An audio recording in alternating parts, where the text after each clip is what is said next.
It's midnight, or maybe 3:12 a.m. You're lying there, head sunk in a too warm pillow, scrolling just a little longer than you meant to. But something grabs your attention, something odd. You pause. The thumbnail shows a hill, maybe a ruin, maybe a rock. But the title, Structures That Shouldn't Exist.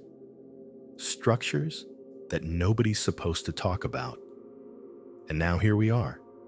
Welcome. What if everything you know about human history is not just wrong, but hilariously, world-shatteringly wrong? Like, oops, they were building stone towers before we even had farming wrong. Imagine waking up to find out the entire story of civilization. The one about slow evolution from fire pits to fancy cities is more of a bedtime story than scientific fact, because beneath jungles, oceans, deserts, and polite archaeological denial lie structures so old, so precise, they punch holes in the timeline. Stone towers built before the invention of agriculture. Circular tombs aligned with winter solstices that predate metal tools. Earthworks you can only see from the sky, drawn by people we can't name for reasons no one agrees on. These aren't the works of bored nomads, stacking rocks to pass the time. These are monuments. Grand, stubborn, unapologetically impossible monuments. Some of them are shaped like ships, built into the hillsides, pointing nowhere. Some whisper mathematics from forest clearings. Others rise from steaming hot springs, carved into rock by cultures who left no text and no trace except stone. Which inconveniently for modern historians does not lie. It just waits. So before you get comfortable, take a moment to like the video and subscribe, but only if you really like what I'm doing here. And, hey, drop your location and local time in the comments. I want to know who's out there. Is it 2:41 a.m. in Seattle? Is it sunrise in Cape Town? Are you hiding under blankets in Quebec with one headphone in? Now, turn off the lights, maybe turn on the fan for some soothing noise, and let's get started on tonight's journey together. You shuffle forward through the fog of forgotten time. Before you, the first shadow rises a tower older than your definition of history. A tower that shouldn't exist, but it does. And it's waiting. You're standing in the dust of northern Syria, staring at a hill so unremarkable it barely registers. A low, sunburnt mound under a sky that hasn't changed in 10,000 years. And yet something's off. Because buried inside that hill, known today as Tel Caramel, is a secret that refuses to make sense. Stone towers. 5 of them. Round stacked, layered like architectural Russian nesting dolls. Each tower built atop the ruins of the last. Not homes. Not storage huts. Actual towers with thick stone walls, staircases, plastered interiors, and if archaeologists are right, fire pits meant for ritual. The oldest of these towers, 10,900 BCE. Yes, you read that right. That's older than the walls of Jericho. Older than the T-shaped pillars of Göbekli Tepe. Older than writing metal tools or any kind of farming. These towers were built when humanity was still out hunting gazelle and gathering wild almonds. No wheat, no barley, no sheep. Just raw instinct and flint knives, and somehow someone decided it was time to build a freaking skyscraper. And here's the twist that will haunt you through this whole journey. The people who built Tel Caramel didn't grow crops. At least not at first. The archaeological strata show a hunter-gatherer society. That means no granaries, no village planners, no city priests demanding 10% of your goats. Just humans, dirty, tired, half-starved, maybe waking up one morning and thinking, you know what? This campsite needs a 20-foot stone tower with a spiral staircase. Why? Historians still debate whether the towers were defensive outposts, stargazing platforms, communal centers, or something stranger. Maybe they were early temples. Maybe they were experiments in control. Or maybe they weren't for the living at all. Maybe they were built for the dead, or the sky, or for something we've completely forgotten how to believe in. The excavation team, mostly Polish archaeologists working under sun tents and with a lot of caution, found that each tower was built with precision. 2-meter-thick walls fitted without mortar, just stone on stone, wedged together in a way that refuses to collapse.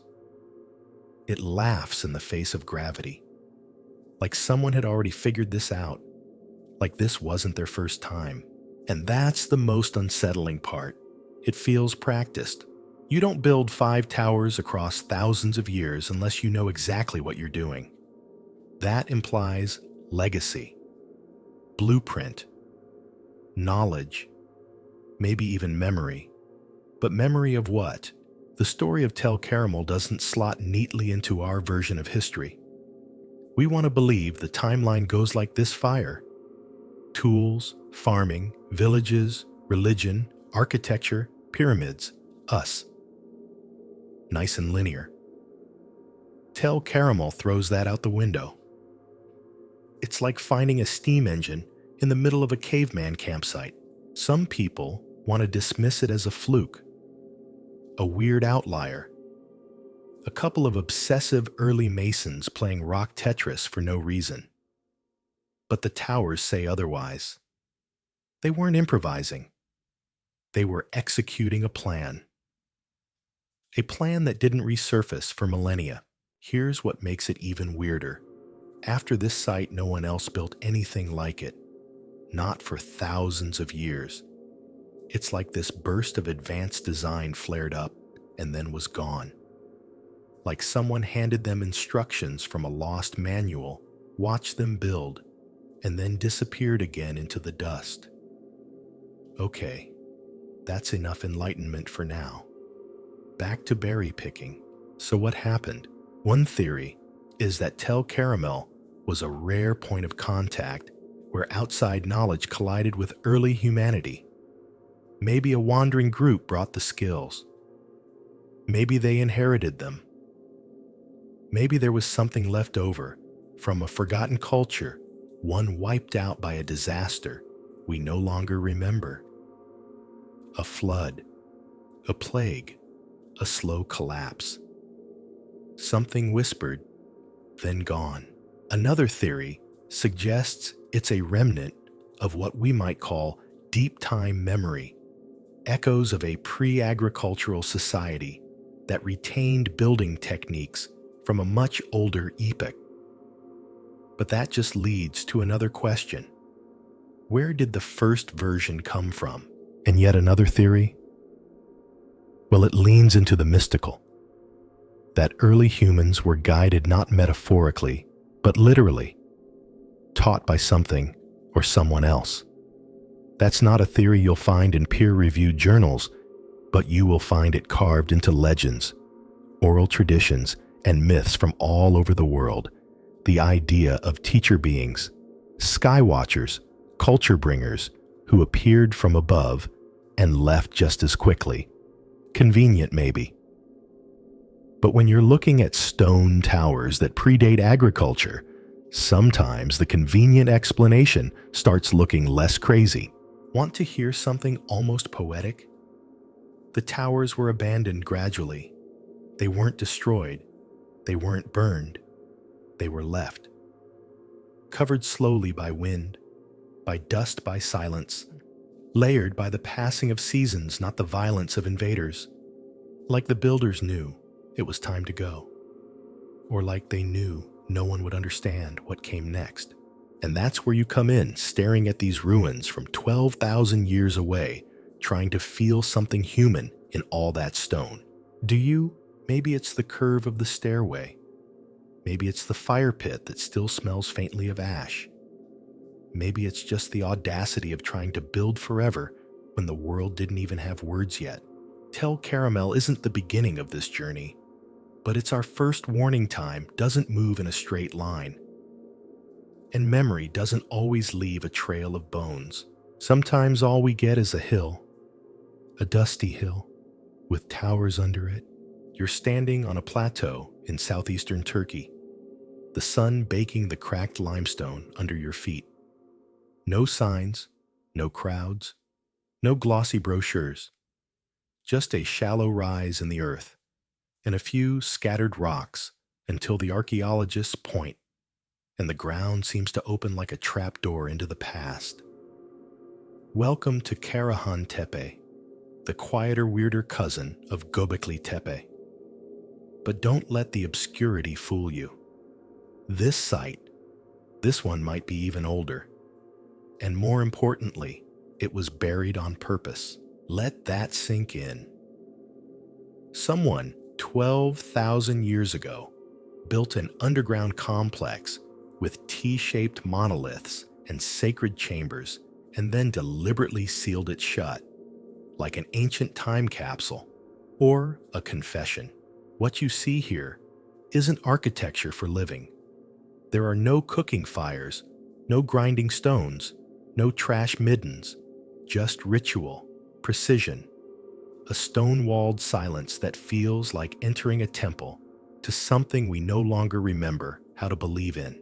Let's talk pillars. At Carahantepe, archaeologists have found over 250 T-shaped pillars, many of them carved directly from the bedrock. Some stand over 10 feet tall. Others are embedded into the walls of subterranean chambers, like sentinels watching a central pillar rise from the floor. These aren't decorative. They are symbolic, perhaps even divine. Some wear animal carvings, serpents, foxes, phallic shapes, etched into their sides like totems or warnings. And in one chamber, cut into the earth like a cave, you find something that doesn't belong, a standing stone in the center, tall and smooth, surrounded by others emerging from the walls like silent judges. The air feels colder there and heavier, not from the weather, but from meaning. Historians still debate whether this site was a gathering place for the dead, a celestial calendar, or a ceremonial arena. Some even whisper about initiations, the kind where you walk in alone and come out someone else. Whatever it wasn't casual. And then there's the burial. Like Göbekli Tepe Karahan. Tepe was intentionally covered with layers of dirt and rubble, not destroyed, not repurposed, hidden. That's not something you do to a trash heap. That's what you do to something sacred, or dangerous, or both. Why would you go to the trouble of burying your masterpiece? Why erase your own work? That's the question no one can answer. It's like building a cathedral and then locking the doors forever. And the strangeness doesn't stop there. The site is part of what archaeologists now call the Taş Tepeler Project, a network of Neolithic ritual sites scattered across Turkey's Şanlıurfa region. Carahantepe is just one node in a larger constellation. Like the ruins are all speaking a shared language, one that predates Sumer Babylon and Egypt by thousands of years. But here's the thing.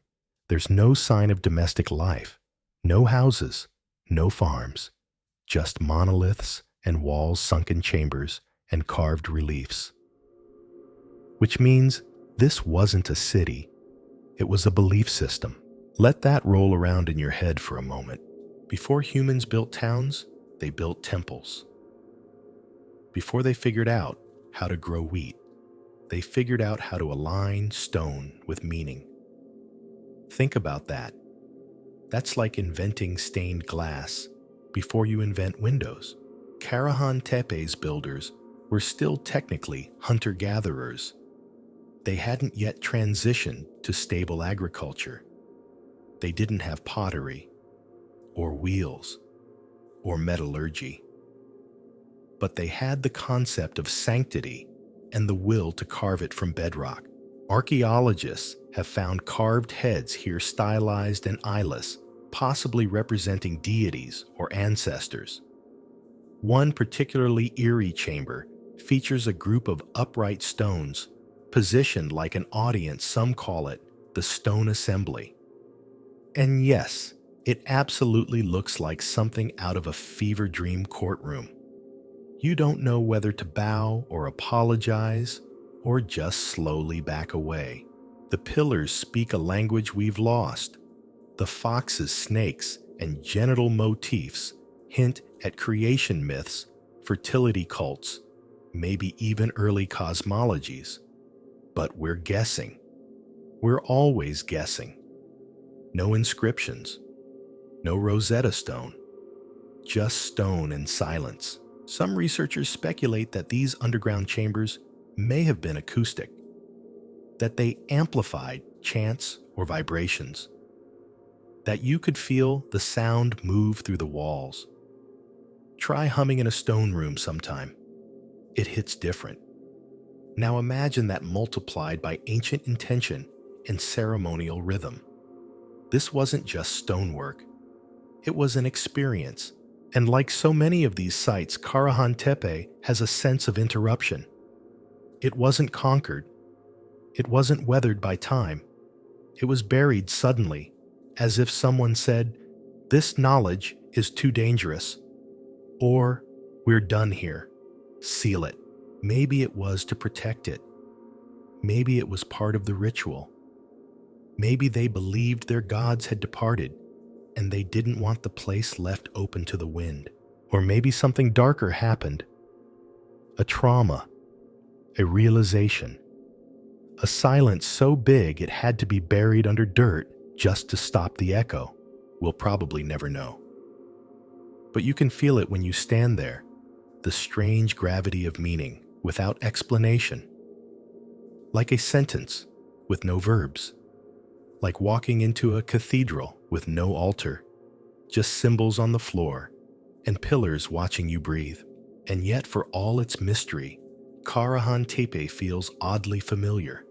You've seen this shape before in dreams and labyrinths in the temples of later civilizations, who may have never known this place existed, but somehow remembered the blueprint, the vertical stone, the sacred circle, the buried past. Remember how Tel Caramel showed us a glimpse of forgotten genius? Carahantepe is that same flicker turned into a full-blown firestorm. A vision of a people who understood ritual long before they understood farming, who carved gods before they carved bowls, who believed first and foremost that belief itself should be built in stone, and then they buried it. So you stand here, now flashlight in one hand, the other brushing against smooth carved limestone, listening to the hush that hasn't changed in 12,000 years. The silence doesn't answer, but it does offer one final whispered truth. Some things were made to be found again. Others were meant to stay hidden. You're standing on a sun-baked limestone terrace above the Euphrates River. The wind blows quiet as if it knows not to disturb the ground beneath your feet. Below you lies Jerf el-Ahmar, a prehistoric village that shouldn't exist because it's not supposed to be this complex, not this early. We're talking around 9500 BCE, which, to give you some context, is before pottery, before organized religion, before the plow or the loom. If human civilization was a Netflix series, this would be the cold open. No title sequence, no intro music. Just a wide shot of the Euphrates and a slow zoom into something that feels wrong. Because this isn't a random scattering of huts. This is a blueprint. A fossilized trace of urban thinking, thousands of years ahead of schedule. Start with the basics. At Jerf el-Ahmar, archaeologists found rectangular buildings, some with multiple rooms. Floors were plastered, walls were thick and sometimes painted. But the big surprise, communal halls, massive rectangular structures large enough to hold dozens of people. We're not talking lean-tos or windbreaks. These were planned, aligned, and built to last. And then there are the subterranean circular buildings, dug straight into the bedrock, ringed with tightly fitted stones, and centered around a carved limestone pillar. Think about that. Before the wheel, before farming, these people were carving pillars for a structure underground where they didn't even live. Why? There are no beds down there, no fireplaces, no domestic traces. These weren't homes. They were ritual chambers designed, built, and preserved by a society that shouldn't have known how to build anything at all. Historians still debate whether these circular structures were shrines, granaries, or something altogether different. But what's clear is this: they were intentional. The site layout wasn't random. The homes were organized around plazas and ceremonial centers. That's right, zoning. These people were laying out neighborhoods before they knew how to plant crops. Let that settle for a second. They didn't have agriculture, but they had social architecture. They were living in the age of spears and berries, and yet somehow invented public infrastructure. It's like discovering a carefully planned neighborhood in the middle of a camping trip. And it gets weirder, because they didn't just build it and walk away. They returned. Repeatedly. The site shows multiple phases of occupation. Homes were rebuilt in the same layout. Chambers were reused. But each time the village was abandoned, something curious happened. The buildings were burned, not attacked, not razed by enemies.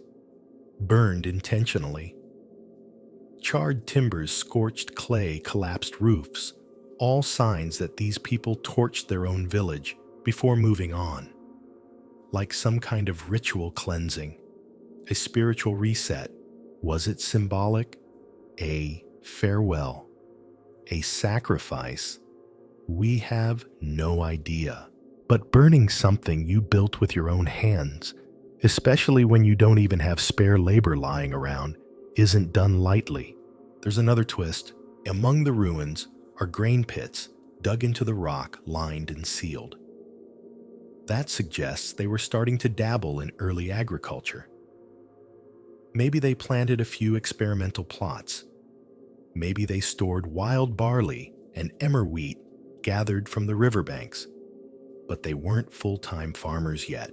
In other words, they were in transition, no longer nomads, not yet Neolithic villagers. They were evolving, hesitating, trying things out. But socially they were already 10 steps ahead. The communal halls weren't just shelters. Some featured elevated floors, benches, even burial features beneath them. One structure appears to have been used for feasting or public gatherings, another for symbolic rites involving fire. The archaeological remains point to different building functions, some for sleep, some for storage, some for memory. And then there's the dead. They weren't buried in random spots. In some cases, skulls were found beneath floors, placed intentionally facing specific directions. These weren't accidents. They were ancestral foundations, literally building homes atop the bones of their lineage. No temples, no idols, but meaning everywhere. So let's take stock. You've got a site with pre-pottery architecture, rectangular rooms, purpose-built communal spaces, subterranean chambers with carved pillars, evidence of ritual fire and deliberate destruction, grain pits, a layout that screams intentional zoning, and all of it built by a society that still wore animal skins and hadn't quite figured out how to domesticate goats. It's unsettling, like finding a smartphone in a pharaoh's tomb. The mainstream timeline wants you to believe that complexity comes from abundance. That once people settled down and farmed, they had free time to invent religion, community, and culture. Jerf el-Ahmar flips that idea on its head. These people created belief systems and shared spaces first before they settled down. Ritual came before routine. Architecture before agriculture. Memory before metal. So what pushed them? Why did these early humans put so much effort into building things that weren't for eating, sleeping, or surviving? Maybe it was climate. The end of the Ice Age brought new challenges. Maybe it was the river, a consistent water source that demanded cooperation. Or maybe, just maybe, they were carrying memory knowledge handed down from a lost era. Something they couldn't explain, but still followed. A tradition. A manual. A story. One that started with a plaza, a pillar, and a fire. It's tempting to say this was the first village. But it wasn't. It was something older than a village. A blueprint. A sketch of civilization drawn in stone and burned into the earth. And the most haunting part, no one built anything like this again for thousands of years. It just disappeared. Like the knowledge was too early, too fragile, too sacred. So you walk the silent outlines of Jerf el-Ahmar, stepping across what was once someone's neighborhood. There's no sound but the wind. But if you listen close, you can almost hear the low murmur of gathering voices, the crackle of fire in the ritual pit, the scrape of stone on stone as a pillar is shaped, and the whisper of a question we still can't answer. Why did they burn what they believed in? Maybe to protect it, maybe to let it go. Or maybe they knew we'd be back someday to see the ashes and wonder what came before the fire. You step over the threshold of time into what looks at first glance like an accidental cluster of stones in the Syrian desert. But then you notice the shapes. Not round, not scattered, rectangular, straight lines, corners, the language of rulers and blueprints. You're standing in Muribbeet, and what you're seeing should not be here. Because rectangles mean intention. They mean geometry, planning a grasp of space that goes far beyond survival. And at 10200 BCE, Muribbeet was whispering the logic of civilization before civilization had a name. Let's zoom out. At this point in history, most human dwellings around the world were still round. Circles are natural, easy to construct from sticks or mud, efficient for heating. But somewhere along the banks of the Euphrates, someone looked at a circle and said, nah, let's sharpen the edges. They started building rectangular homes with stone foundations, not just sticks or mud. Some homes had multiple rooms, a main chamber, and a smaller space attached. Some had central courtyards. And these weren't temporary shelters. They were durable, enclosed, and reused. In a world of constant movement and uncertainty, Muribbeet was an anchor. These people weren't just camping. They were staying. And that changes everything. Because to commit to a rectangular home, you have to understand permanence. You're not just thinking about tonight. You're thinking about the future. That mental leap from where do I sleep to how should I structure my space is one of the biggest transformations in human history.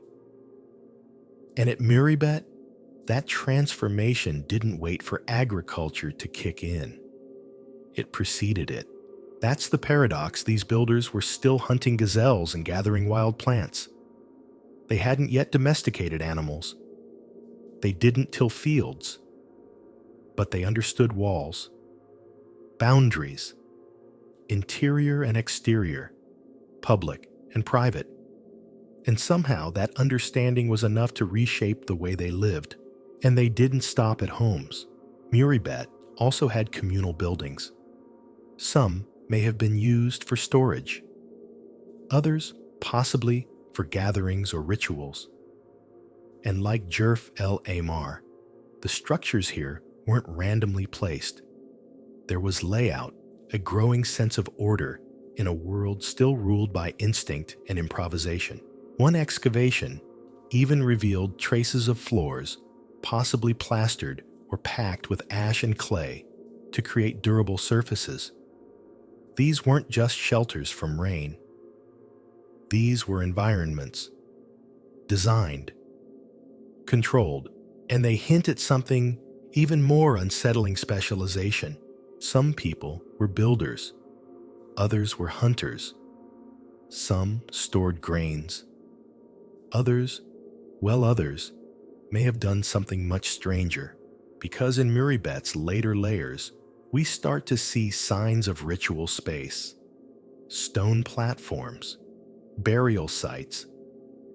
One building even had painted walls, possibly red ochre, a color traditionally linked to blood life and death. Historians still debate whether Muribbeet was a sacred settlement or a practical one. But one thing is clear: it was a pivot point where the human mind turned towards structure. Not just physical structure, but mental, emotional, social. Think about it. Rectangles are more than a shape. They're a system. Rectangles can be stacked, subdivided, repeated. They create symmetry. They impose boundaries. They reflect a worldview that wants control over space, over function, over life itself. And that worldview didn't evolve gradually. It shows up here at Muribbeet fully formed. No half rectangles. No failed prototypes. Just bam, a village grid. As if someone brought the idea from somewhere else. As if memory, not trial and error, birthed this geometry. You want to talk wild theories. Some researchers wonder if this shift to rectangles was inspired by something bigger, perhaps a spiritual or cosmological belief that demanded symmetry. Others argue that the form emerged from practical needs. You can pack more homes together with rectangles. You lose less space. You plan better streets. But here's the thing. There weren't any streets, not yet. Muribbeet didn't have roads, or wheels, or cities. And yet somehow it had urban logic. The layers tell a story of growth. The earliest buildings were circular. Over time, the circular forms disappear, replaced by increasingly angular structures. Then we see compartmentalization rooms serving different purposes: storage, living, ritual, separation of function. A concept that underlies all modern architecture. And who made those decisions? We don't know, but someone did. Because by the end of Muribbeet's occupation, we see hierarchy creeping in. Some homes are larger, better built, more central. Others are smaller, peripheral. There's no king, no temple, but there is structure. Social stratification, even if it's still embryonic. And then, as with so many ancient settlements, it ends. Muribbeet was eventually abandoned. The reasons aren't entirely clear. Climate change, resource depletion, or maybe something cultural shifted. But the stones remained. And so did the idea, because after Muribbeet, the rectangle never leaves. The same shape appears in later Neolithic villages, then in early Mesopotamian cities, then in Egyptian homes, Greek temples, Roman forums. It's still with us every time you enter a room, draw a blueprint, or open a spreadsheet. You're living in the shadow of Muribbeet. And here's a thought that might keep you up. Maybe the rectangle didn't start at Muribbeet. Maybe it came back. Maybe the people here were reactivating an older memory, a forgotten architectural language, one carried in stories, gestures, maybe even dreams. Because we keep seeing this pattern, advanced thought shows up fully developed, then disappears. No prototypes, no learning curve, just knowledge and silence, and then reappearance. It's almost like civilization has cycles, bursts, amnesia, rediscovery, a pulse. And in that pattern, Muribbeet is a beat. One more odd fact, Muribbeet is located near what will later become the cradle of civilization, Mesopotamia, the Fertile Crescent, the birthplace of cities. And it's hard not to wonder if the ghosts of Muribbeet's blueprints were whispering to those later builders. You've done this before. You just forgot, so you stand among the stones. The ground is quiet, but the shapes are still speaking. They tell you that someone, long before textbooks said it was possible, dreamed of walls, of corners, of homes that didn't need to end when the sun went down. And somehow, they made those dreams into geometry. You step away from the sight dust on your boots lines still echoing in your mind. And as you glance back one last time, the ancient stones stare back silent, rectangular, and still holding their shape after 12,000 years. The circle is easy. It belongs to nature. The rectangle, that's us, trying to tame it. You blink against the desert glare of Balochistan, Pakistan. The ground beneath you is cracked and dry, but somewhere under all this dust and time lies one of the world's oldest urban experiments. No ziggurats, no giant statues, just mud brick walls and the ghost of something remarkable. This is Mehrgarh, a site that never makes it into the history books, but should probably be on the cover. Because here, over 9,000 years ago, people weren't just surviving, they were thriving, farming, building homes, creating workshops, drilling cavities out of teeth with stone tools.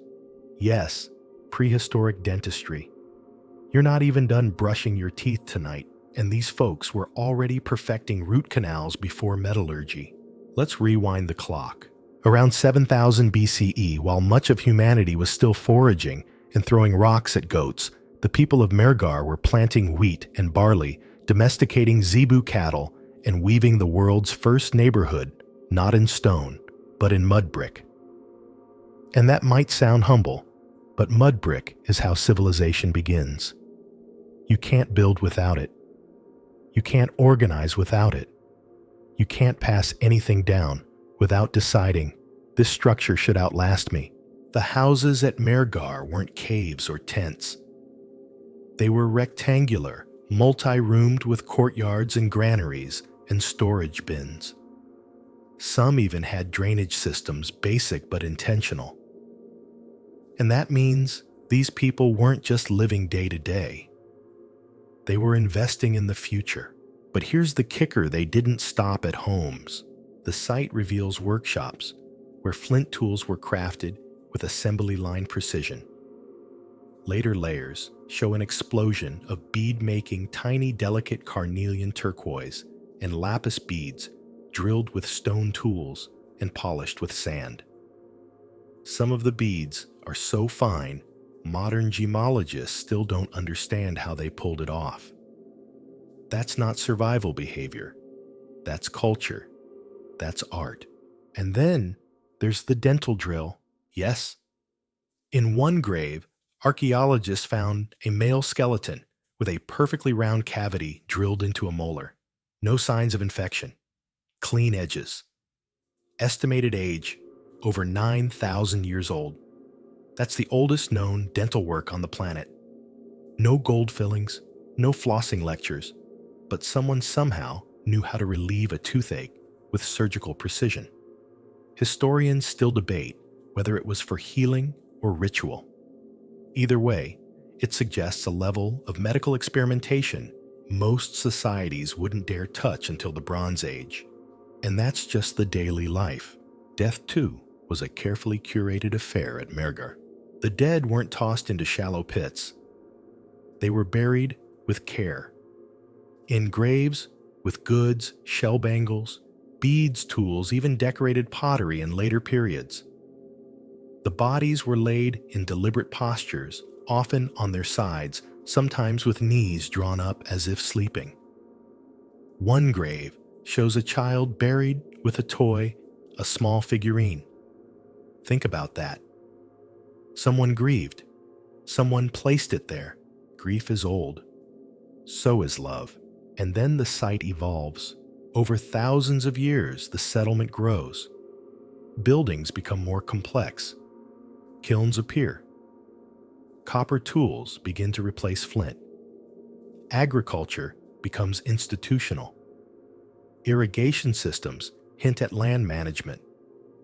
And through it all, the same patterns repeat ordercraft belief. But here's the mystery. Mehrgarh doesn't explode into empire. It fades. By around 2600 BCE, the site is abandoned. Quietly, no conquest, no great fire, just silence. The people don't disappear, but they seem to move downstream, toward the Indus Valley, toward the birth of Harappa and Mohenjo-Daro. It's almost like Mehrgarh was a prototype, a draft version of civilization, a first act, a place where humanity practiced being human at scale and then moved on. And that's what makes it so eerie, because unlike other first cities, Mehrgarh doesn't come with monuments, no giant tombs, no self-glorifying kings, no inscriptions demanding worship. It's humble, quiet, and somehow foundational. Think of it like the scaffolding of history, the bones beneath the temple, the forgotten prologue to the story. We usually begin with Egypt or Sumer. And yet, here it is older, subtler, stranger. But the really strange part, there's no buildup, no trail of nomadic camps leading to this explosion of domesticity, no precursor villages hinting at gradual development.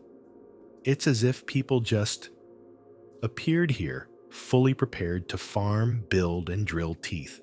Historians still debate whether Mehrgarh was seeded by migrating groups bringing Neolithic knowledge from the Fertile Crescent. Others suggest it developed independently. Still, others whisper of a deeper mystery, that Mehrgarh is remembering something, not inventing it, that it inherited a legacy tools techniques, maybe even stories from an earlier forgotten civilization that we haven't yet found. And it's not just the buildings, it's the rhythm of life, the repetition of patterns, the quiet continuity. Across layers, we see adaptation without revolution. The bead styles change, the pottery improves, the crops diversify, but nothing crashes, nothing collapses. Civilization in Mehrgarh is not a staircase. It's a river, slow, wide, steady, and then it branches off into the future. And that's the part that haunts you, because Mehrgarh hums. It doesn't roar like Uruk or blare trumpets like Egypt. It just hums from beneath the sands, whispering, "We were here first.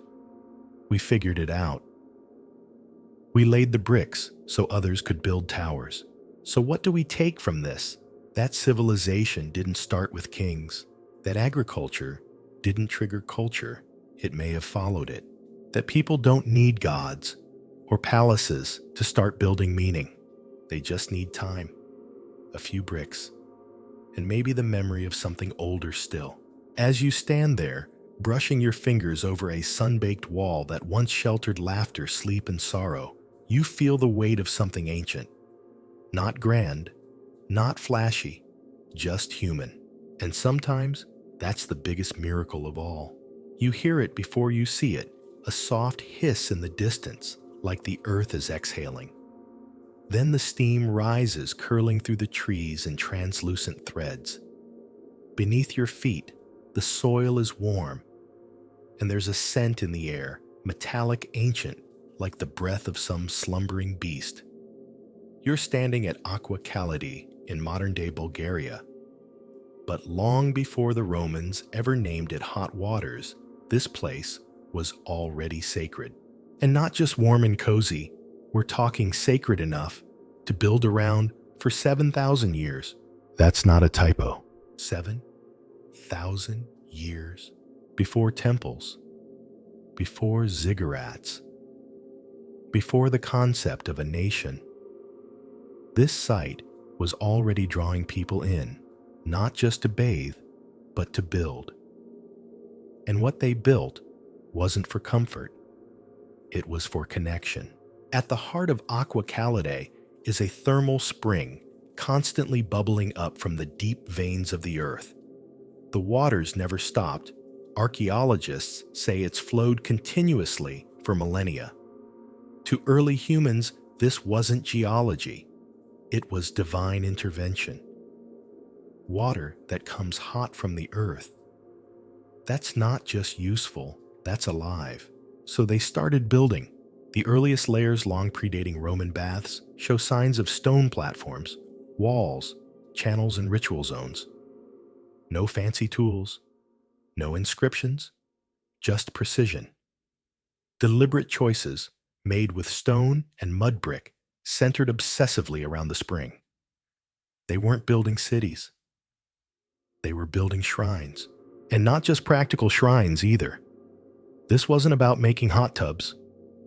Some of the early foundations appear designed to contain the water, others to redirect it. Narrow runnels that led toward platforms, possibly for offerings. Altar stones blackened by fire and stained with residue.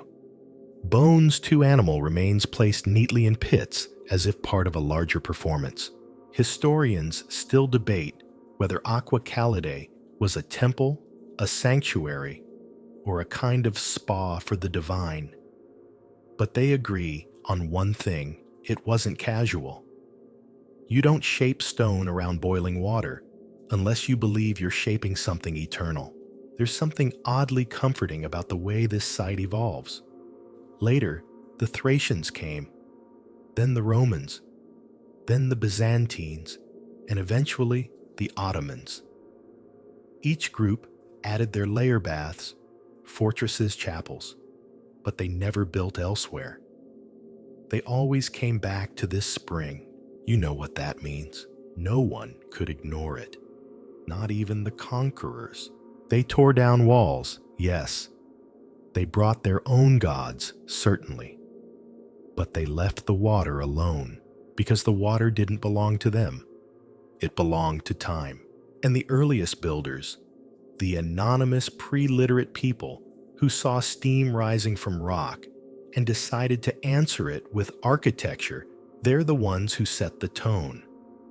They believed this water was a message, that it wasn't just hot, it was holy. That's a strange thing to carry across millennia, but somehow it stuck. Even when languages died, even when empires fell, the ritual memory remained. Want to hear something even stranger? Aqua Calidae is one of the few ancient thermal sites that seems to have no large domestic settlement attached to its earliest phase. That's right. People didn't live here. They visited. They journeyed from miles around to do something in this place, something we've forgotten. Pilgrimage, purification ceremony, or maybe they came to listen. Because if you stand close enough, the water speaks. It gurgles, hisses, pulses, like a living thing. Now imagine you're one of those early visitors thousands of years ago. You've walked for days. The land is silent. Then suddenly steam, heat. A place where Earth doesn't just exist, it breathes. And nearby stone walls. Not defensive ones, not homes. Just intentional spaces arranged like a dialogue between stone and water. You kneel. You make your offering. Maybe you speak a name or hear one spoken back. And then you leave. But the water stays. It always stays. One of the most intriguing finds at the site was a small stone chamber, possibly ceremonial, with scorch marks and shattered pottery. Nothing suggests cooking. Everything suggests ritual. And nearby, carved stones, simple, but clearly not decorative. Just abstract enough to be symbols. Just old enough to be from a time before the alphabet. What were they marking? A calendar, a story, a prayer. Nobody knows. But they were carved by people who thought the spring was sacred, and that sacredness deserved record. Fast forward a few thousand years, and the Romans arrive, never ones to miss a good bath.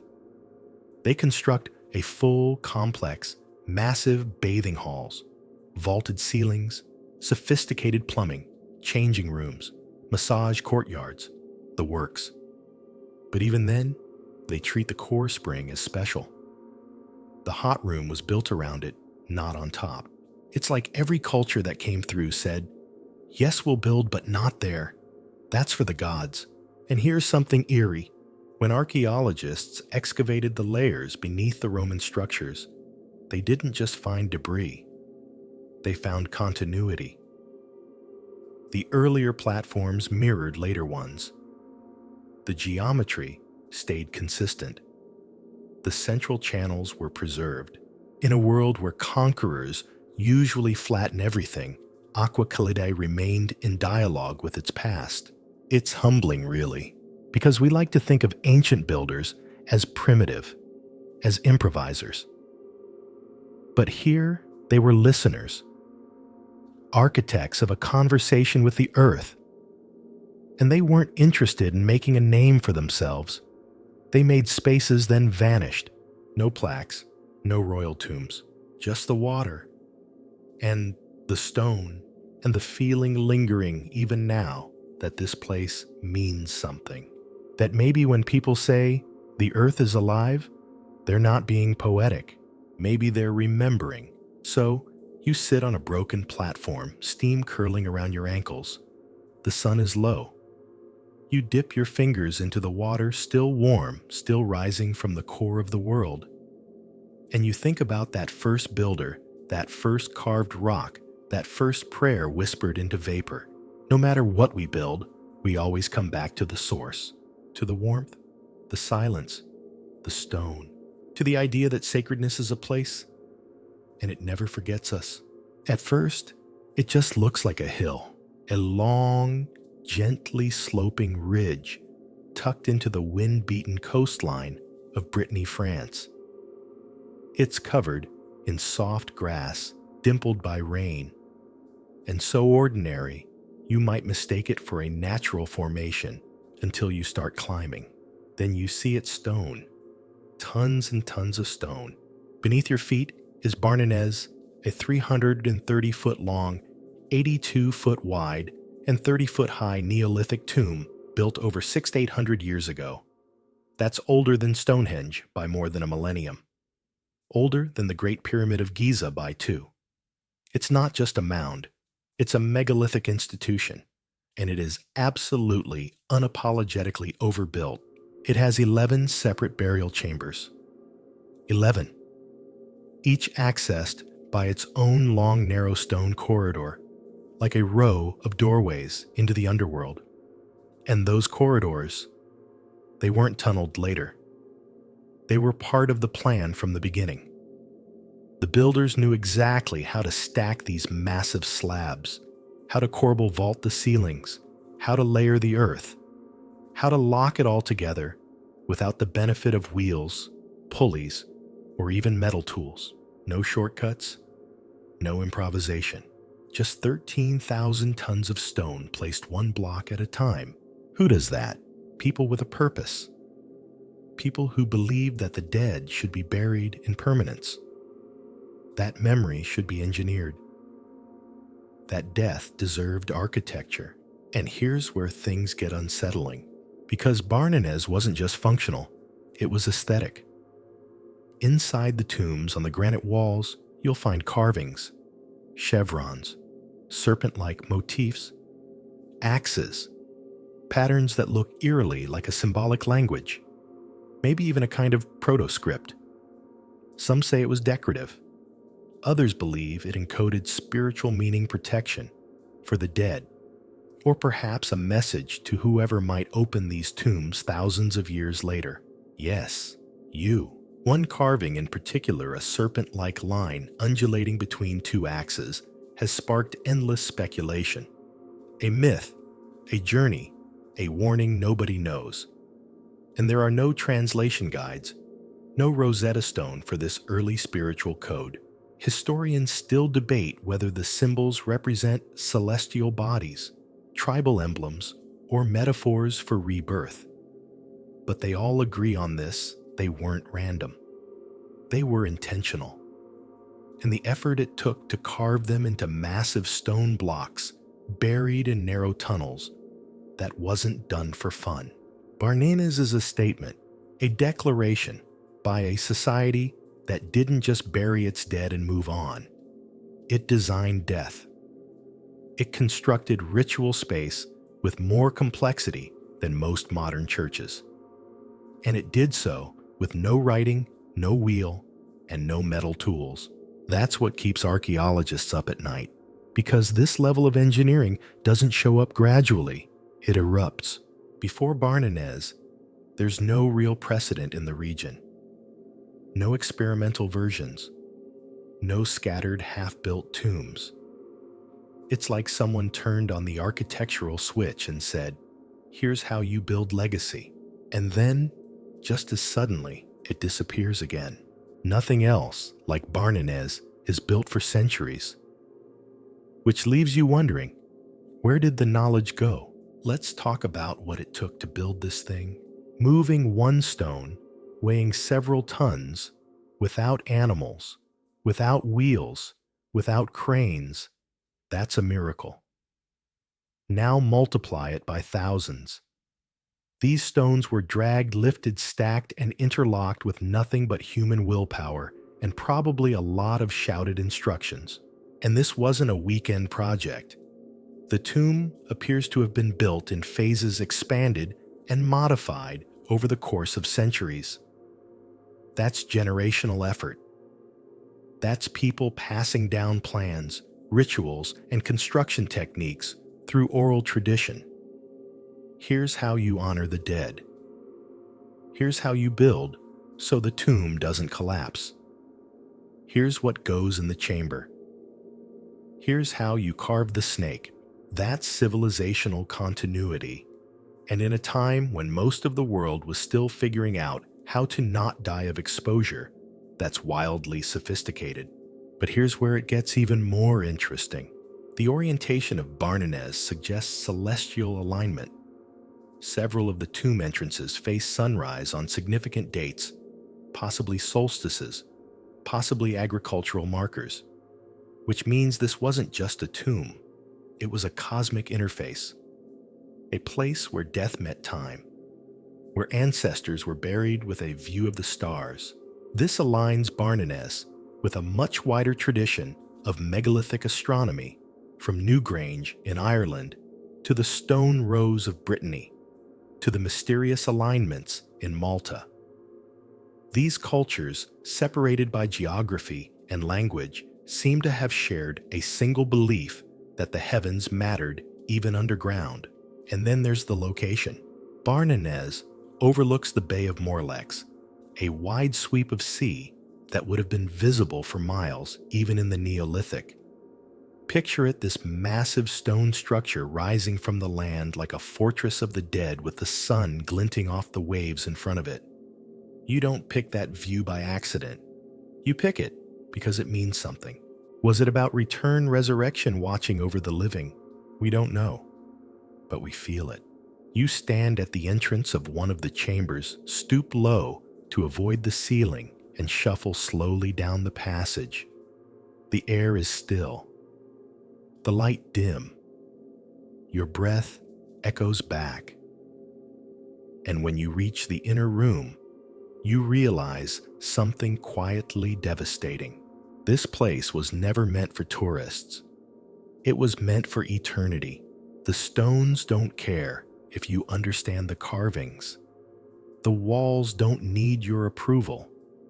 They were built with faith, not marketing. And that makes them stronger than most things we build today. Barnenez is a reminder that permanence was once sacred, that a people with no cities, no kings, and no metal still built something designed to outlive them all. And here it is, outliving them still, standing not because someone preserved it, but because it was built to last. That's the real message carved into the stone. Not the serpents, or the chevrons, or the axe, but the structure itself, the engineering, the weight. It says we mattered, we lived, and we remembered the ones who came before us. So maybe the next time you see a grassy hill and think nothing of it, stop and wonder, is it just a hill? Or is it a whisper from the dead, buried under 13,000 tons of stone and waiting for you to notice? You walk through western France into a sleepy part of the countryside where time feels folded, like it's still deciding what century it wants to be. But beneath these quiet pastures, in the Deux-Sèvres department, lies something massive, silent, and mostly forgotten, the tumulus of Bugon. Not just one mound, but 5. A necropolis built between 4800 and 4500 BCE. You're standing in the shadow of a prehistoric burial complex that evolved for centuries, a place that wasn't abandoned, but maintained. Let's be clear, that's rare. Most ancient monuments are used, then left to crumble. Or they're conquered, repurposed, paved over. Not Bugon. Bugon was remembered. The people who built it came back generation after generation, not just to bury more of their dead, but to rebuild, restructure, and reimagine the site over time. This wasn't a one-and-done project. This was a living relationship with death. Start with Tumulus F, the largest of the 5, over 70 meters long and boasting a massive central chamber that looks like a Neolithic fallout shelter. Inside, corbelled vaults, carefully layered slabs, and a passage that winds inward like a spiral into memory. When you enter, you can feel the temperature drop. It's not just shadow, it's weight. The kind of architectural silence that makes you whisper without meaning to. This tomb wasn't a pile of stones. It was engineered. The vaulting alone required knowledge of load distribution that no one's supposed to have in 4500 BCE. There are no wheels, no pulleys, and yet here are multi-ton stones placed with such precision that they've barely shifted in over 6,000 years. You walk into that chamber, and the stones are still doing their job. Now think about that. A structure designed to last longer than language, longer than memory, longer than the empires that came, rose, and fell around it. And it doesn't stop with Tumulus F. Each of the other mounds labeled A through E by archaeologists has its own quirks. Some have vertical shafts, possibly for observing the sky or lowering offerings. Others have stone ribs, interior slabs, arranged like a skeleton around the burial space. Many include multiple chambers, suggesting communal use across time. That's important. These weren't elite tombs, not pyramids for kings. They were built for clans, for lineages, a family of burial mounds built by families maintained by their descendants. In some cases, entire structures were dismantled and rebuilt using new stones or expanding the internal space, like a family home getting renovations, but for the dead. And what about the burials? Human remains in Bugon are often partial. Skulls here, bones there, bodies split across chambers, some accompanied by flint tools, beads, or fragments of pottery. Others placed with care, but left with nothing. It's not chaos, it's ritual fragmentation, a way of sharing the dead among the tombs, as if no one person belonged to just one place Or perhaps as if the identity of the individual didn't matter as much as joining the ancestral group. It's eerily intimate. You can picture them returning every few decades, digging carefully, opening a chamber, adding a skull, rearranging the space, then sealing it again, maybe with a ceremony, maybe with just silence, and then they'd rebuild. Because Bugon isn't static, it shows continuous evolution. One tumulus began as a simple mound of earth. Later, it was reinforced with stone, then expanded with side chambers. Another was dismantled entirely, its stone used to expand a neighboring structure. They weren't just keeping the dead buried. They were keeping the relationship alive. Historians still debate the purpose of the vertical shafts. Some align with solar angles, others with lunar cycles. It's possible they served as cosmic sightlines portals between the realm of the living and the sky above. Or maybe they were symbolic, a way for light or spirit to descend. And it's that tension between function and meaning that defines Bugon. Because this wasn't just a cemetery, it was a spiritual landscape. A place where architecture was used to manage memory, where death wasn't hidden or feared, but engineered into the land.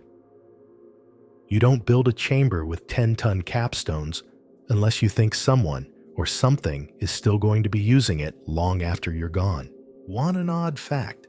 One chamber tumulus features a small niche just off the main corridor. It's tucked away like a secret alcove. Inside, archaeologists found a stone bench and traces of burned material, possibly offerings. Was it a space for a ritual? A pause before burial? A place to speak to the ancestors? No one knows. But it wasn't for the dead. It was for the living. For those who came back. Because people did come back. Centuries after the tombs were sealed, new generations returned to repair them, to restructure the chambers, to ensure that the geometry remained intact. And that matters because it means these weren't just tombs. They were sites of identity, anchors in the social landscape, places where memory was designed, then redesigned. You don't do that unless you're still talking to your dead, or at least listening. And the deeper question, the one Bugon refuses to answer, is where this knowledge came from. The engineering, the planning, the astronomical awareness, the acoustic resonance of the chambers. It's all too much too early. There's no learning curve visible here. No beginner's mistakes. Just perfectly executed intention showing up out of nowhere. So did it evolve here in isolation? Or was it carried like an old story from some lost culture scattered by flood or time or memory? You walk the line between tumuli as the wind hums through the grass. The sun glints off distant granite. Somewhere beneath your feet, a vault holds bones that have rested for more years than your mind can comfortably count. And you realize this is more than a graveyard. It's a cathedral built from silence, a fossil of collective memory, proof that some societies didn't need kings or empires to create meaning. They needed stone space and time, and the will to return. So you step lightly across the threshold of Tumulus F, your shadow joining all the others that have passed through. You don't say a word, because Bugon doesn't ask for words, it asks for presence. You're walking up a gentle slope on the coast of Brittany near the town of Carnac.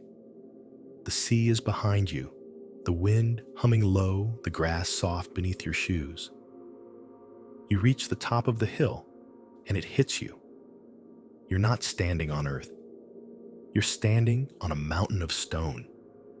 One that human hands didn't just place but built layer by backbreaking layer over 6,000 years ago. This is the Saint Michel Tumulus, a monument so massive It feels like it shouldn't exist. An artificial hill, nearly 400 feet long, over 30 feet tall, and composed of thousands upon thousands of tons of granite schist and packed earth. And all of it placed intentionally, not by bulldozers or machines, but by people without metal, without the wheel, without written language. Let's make that real.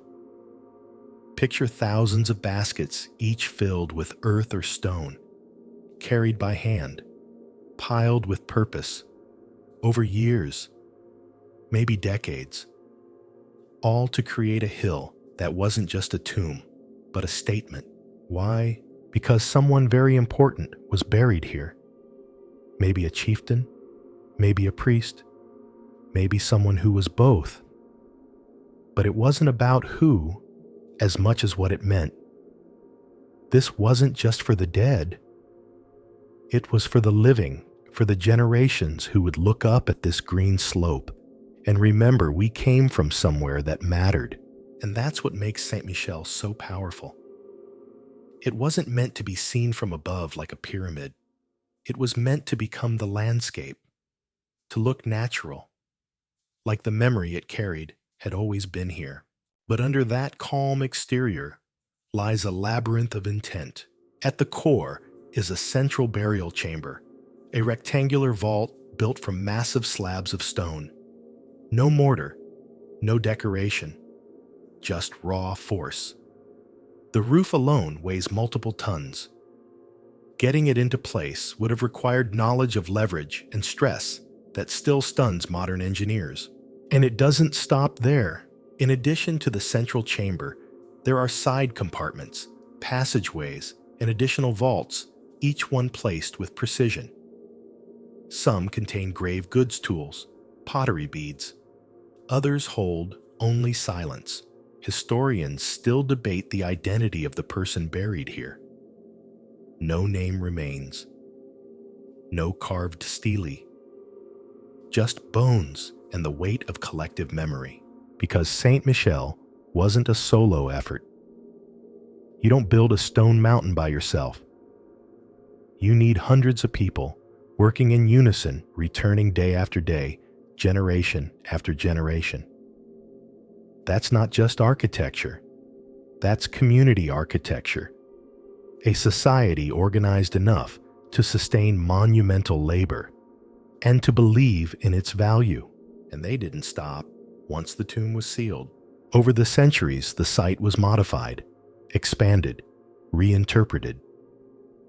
Later, Neolithic people came and added new burial chambers along the edges. During the Bronze Age, a dolmen, a single upright stone table, was placed nearby, probably as a new ritual point. Even in the Iron Age, the mound was still visible, still important. And when Christianity rolled in, guess what they built at the top? A church. Because even when the old gods die, the hill remains. Let's zoom in on the logistics for a moment. The tumulus required tens of thousands of hours of labor. No machinery, no work animals. Every stone hauled by hand, every layer compacted manually. The builders likely used sleds, rollers, and ropes pulling stone across uneven terrain with nothing but grit. And yet for all that primitive tech, the structure still stands. The walls haven't collapsed. The chambers haven't caved in. It wasn't slapped together. It was engineered.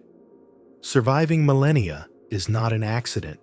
That tells you something about the builders. They weren't guessing. They knew what they were doing.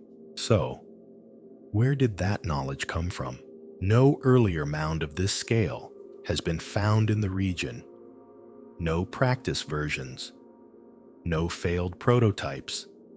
Just Saint Michel, fully formed, as if someone carried the blueprint in their head, or maybe brought it from somewhere else. And it gets stranger. Some researchers have noted astronomical alignments in the tumulus's layout. Certain passageways may point to solstice sunrises, others to lunar events. If true, that means the builders, were not only thinking vertically into the earth, but horizontally across the sky. That they embedded time into stone. So this wasn't just a tomb. It was a calendar, a cosmic bookmark, a place where the cycle of life and death met the cycle of stars. And here's where things turn mythic. Local legends claim the hill was raised by giants, that it was a sacred spot before any tombs existed, that it chose the dead, not the other way around. Of course, that's folklore. But like all good stories, it hints at something bigger, that this hill was never just physical. It was spiritual architecture, a place where meaning accumulated like sediment. One of the most surreal details, the tumulus was rediscovered and partially excavated in the 19th century by treasure hunters. They thought there might be gold inside, and what they found instead was older, quieter, more profound. Memory in layers, bones and beads, ash and stone, a society's silent belief still intact. And just when you think the story is over, archaeologists find other mounds nearby. Smaller, simpler, but aligned, structured, like echoes of the original. A sacred district radiating from this one engineered mountain, which raises a final question. Was Saint Michel the first, or the culmination of a tradition now erased by time? We may never know, but when you stand on its summit looking out over Brittany's ancient coastline, you feel it. The intention, the weight, the awareness that thousands of years ago someone stood in this exact spot, looking at the same sea, the same stars, and chose to build something that would last longer than their name. So many ancient monuments try to impress by standing tall. Saint Michel humbles you by standing still, not a monument, a memory, wrapped in grass, anchored by stone, speaking only to those willing to climb. You're in Iraq now, standing at the edge of one of the world's oldest cities, Uruk, a city of myths and bricks of scribes and sky gods. You might know it as the home of Gilgamesh, the place where writing was born, where walls stretched across the desert like poetry in clay. But you're not here for the ziggurat that towers above the ruins. You're here for what lies beneath it. Because under the famous Anu ziggurat, beneath its steep steps and burnt orange terraces, lies a foundation that shouldn't exist. A platform older than the gods carved into its bricks. A structure built before cities were even a thing. It's not just old, it's out of place. Let's start at the top. The Anu ziggurat, named after the Sumerian sky god, is the spiritual skyscraper of Uruk. It rises layer by layer, temple above temple, built and rebuilt by successive civilizations. Each generation added something new: bricks altars, ceremonial staircases. But dig deep enough beneath all the layers, and you find something far stranger. At the base of it all is a massive terrace made from compacted earth and clay bricks laid in deliberate horizontal rows. Some archaeologists estimate it dates back to around 5000 BCE, maybe earlier.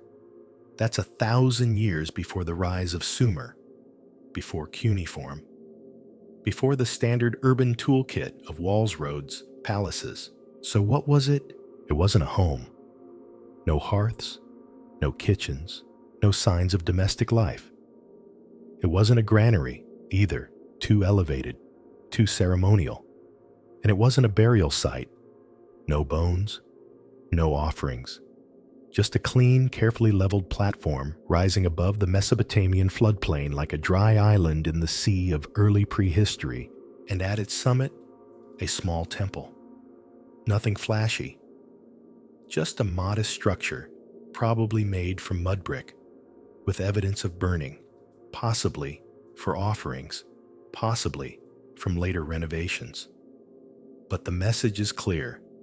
This wasn't built for humans. It was built for something higher, a place where the divine could descend. Or more disturbingly, where humans could elevate their gods, literally placing them above the world. Think about that. The idea that divinity should be placed at the top of a structure, an idea echoed later in Egyptian pyramids. Christian cathedrals and modern capitol buildings may have started right here, on a featureless platform in Uruk, before the word God was even written. Historians still debate whether this foundation was the world's first ziggurat or just a proto-ziggurat. But that's like debating whether fire came from lightning or friction.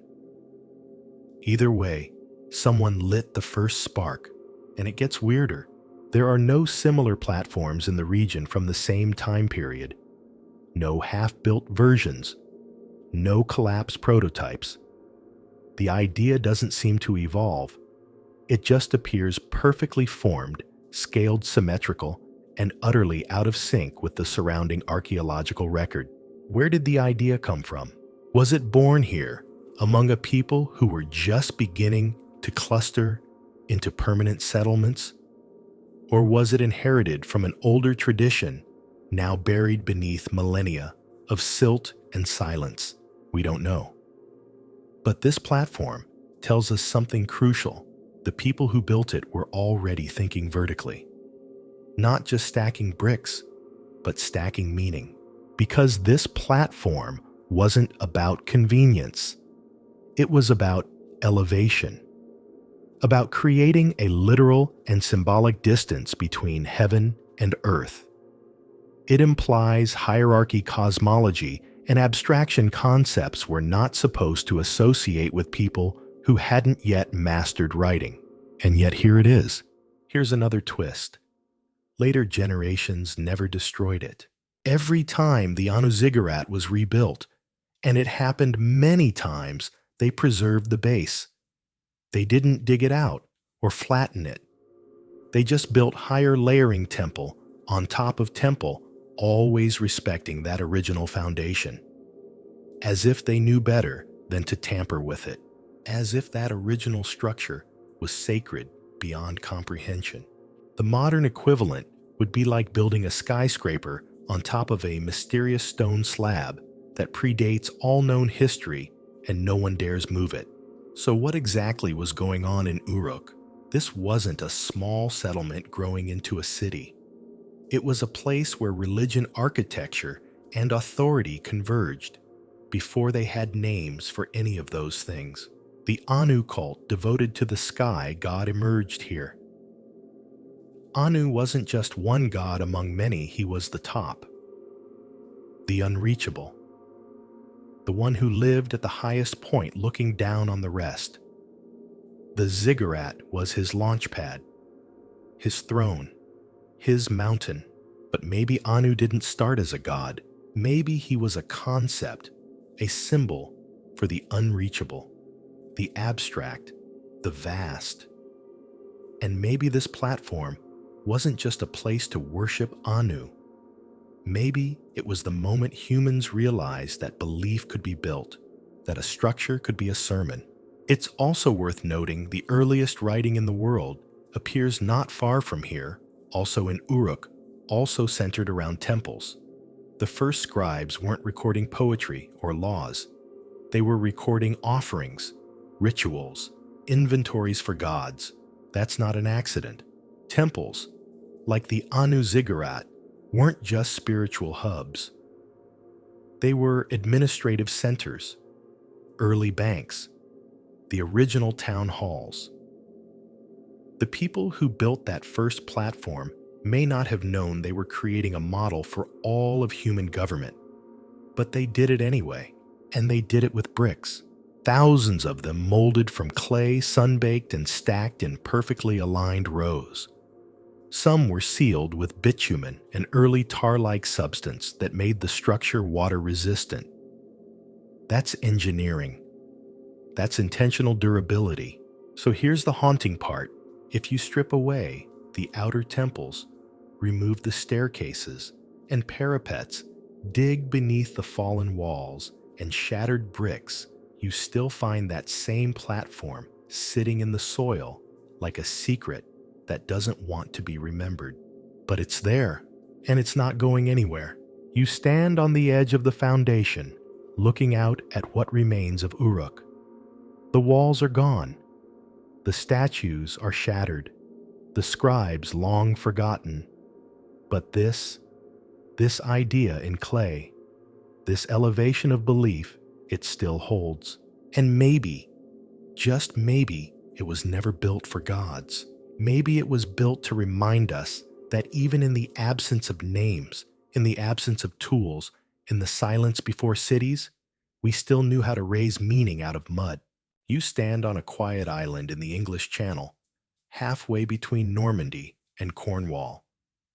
And if you didn't know better, you might think this grassy hill with a tiny chapel on top is just a scenic landmark. But dig a little deeper, literally, and you'll find that this unassuming mound is one of the strangest archaeological sandwiches in Europe. Welcome to Hougue Bie on the island of Jersey. It looks like a chapel, and it is. It also looks like a hill, and it sort of is. But under that hill, beneath the Christian chapel, beneath the Nazi bunkers built during World War II, is something much, much older, a Neolithic passage grave built around 4000 BCE, making it older than the Egyptian pyramids and Stonehenge. It's a layered monument of faith and fear stacked like time itself. Let's start at the bottom. The original structure is a passage grave, a type of tomb characterized by a narrow corridor leading into a central burial chamber covered with a mound of earth and stone. The passage at Hougue Bie stretches nearly 60 feet, lined with massive orthostats.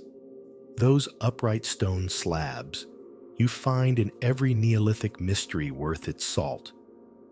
At the end lies the corbelled dome of the main chamber, where the bones of the dead were once laid to rest in fetal position, surrounded by offerings.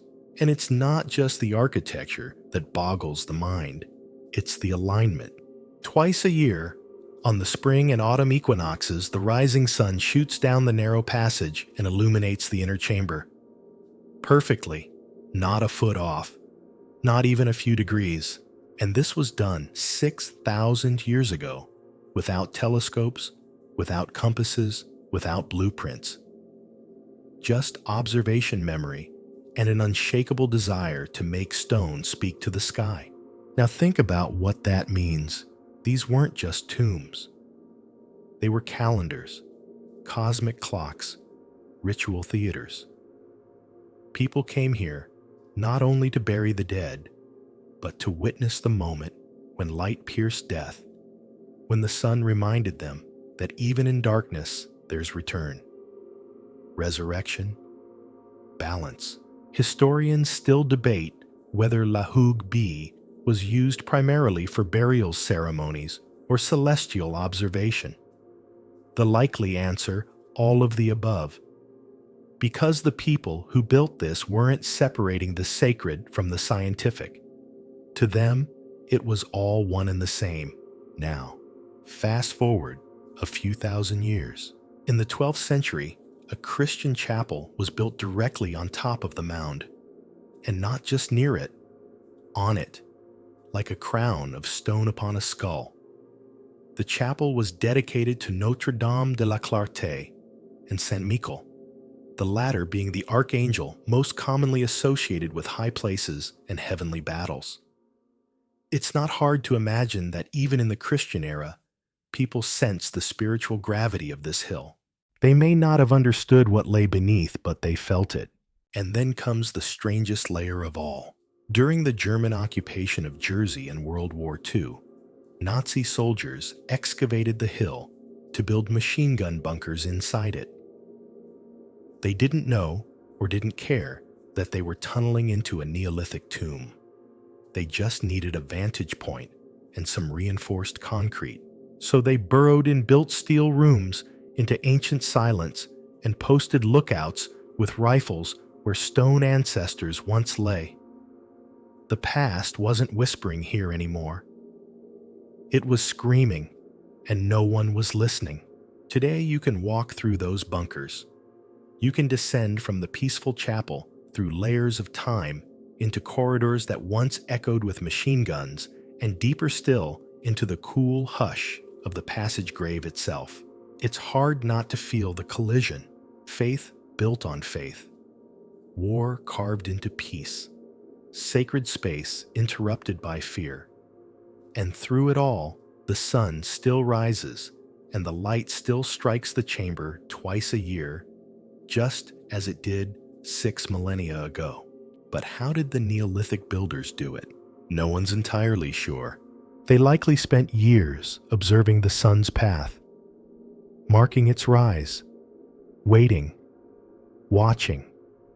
They understood not just the what, but the why, that celestial cycles meant something, that the world had rhythms, that if you could align your dead with the turning of the cosmos, maybe you could cheat death itself. And then they dug. They placed the orthostats, some weighing multiple tons, into a trench. They built up walls, fit corbelled slabs into a dome, and covered it with layers of stone and earth. No mortar, no cranes, just human bodies, human minds, and a vision of eternity. Inside the chamber, archaeologists found fragments of pottery, flint tools, and human remains. But they also found something stranger, a pink granite axe head polished to perfection, placed with care, not for use, but for meaning. You don't bury a perfectly made axe unless it's a message, a prayer, a gift. That same stone still sits under the chapel, under the bunkers, under the soil. And when you crouch into the passage, shoulders scraping the ancient stone's breath echoing back at you, you feel it. That layered history, that impossible continuity. One of the most haunting aspects of Hougue Bie is how it refused to be forgotten. Every culture that came along Celtic, Christian, Nazi felt drawn to it. Even if they didn't understand it, they kept returning, building, claiming it. But always the bones of the original remained, because this place holds on. It doesn't just preserve history, it compresses it into stone, into shadow, into light. So you stand once more at the top of the hill. The chapel's bell tower is quiet. The bunker doors are sealed. But beneath you, in the silence of a stone chamber, aligned to the stars, time waits. Layered, stacked, refusing to vanish. And when the equinox comes again, and the morning sun splits the darkness, that ancient beam of light will strike the chamber wall like it has for 6,000 years, like it never stopped. Like even in the darkest days of war or forgetfulness or desecration, the world remembered. Because Hougue Bie isn't just a tomb. It's a layer cake of belief baked in shadow and light, and meant above all else to endure. The wind howls as it rolls off the North Sea, biting your cheeks and pulling at your jacket. You're on Rousey, one of the Orkney Islands in northern Scotland, a place where the sky always seems just a little too low, and the cliffs always look like they're thinking about crumbling. The ocean is endless. The sheep stare at you like they know something you don't. And out here, on a grassy slope above a rocky shore, sits one of the most unsettling and beautifully preserved prehistoric tombs in Europe, Midhow Cairn. From above, it's oddly elegant, like a stone ship pulled up onto land.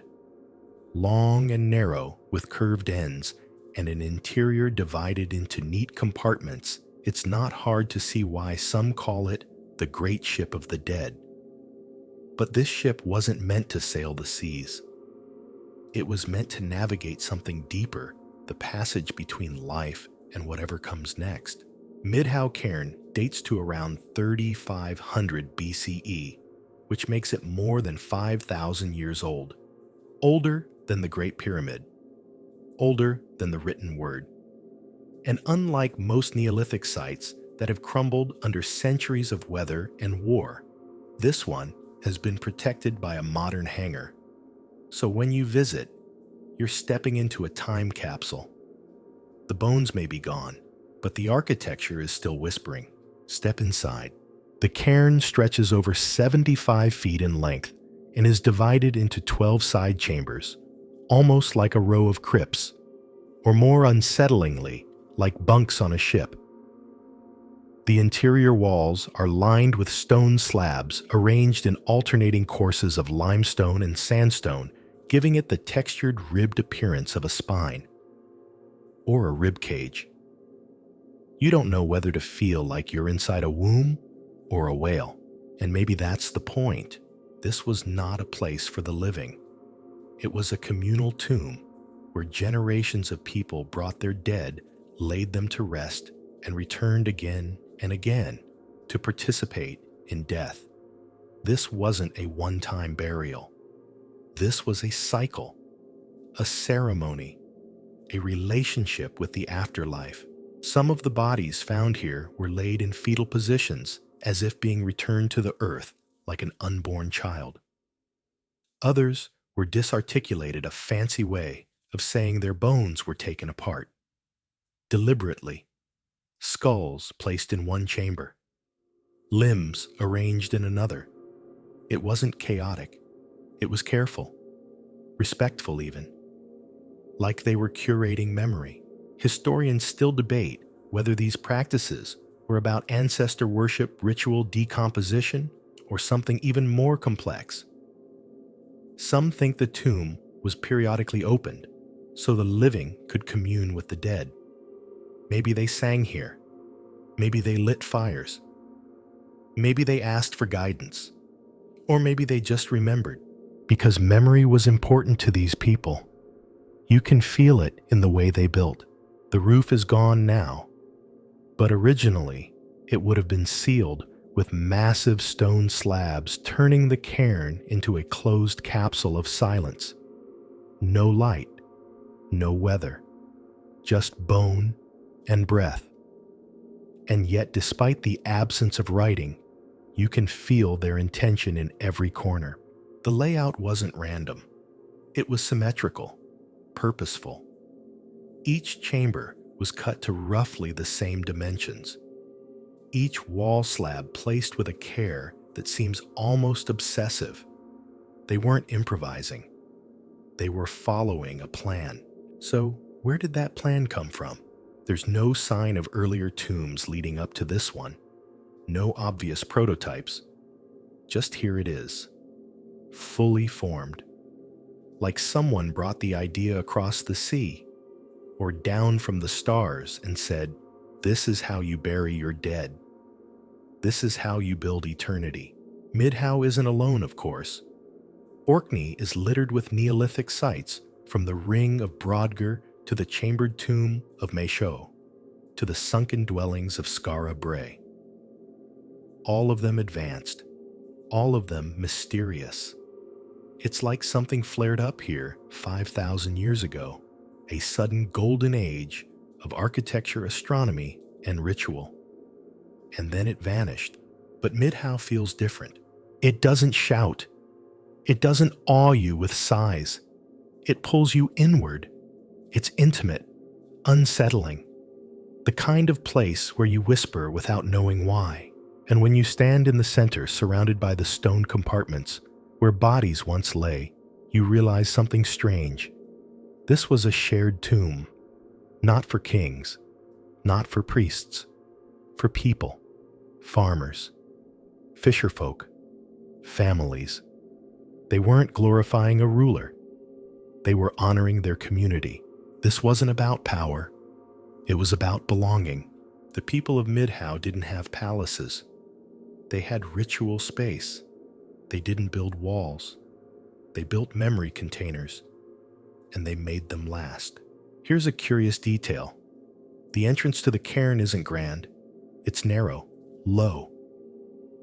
You have to stoop to get inside. It forces humility, forces intention. You don't wander into Midhow by accident. You enter like you're stepping onto sacred ground. And even now, Under a modern protective roof, that feeling remains. Outside, the sea crashes against the cliffs. The wind never stops. The world is loud.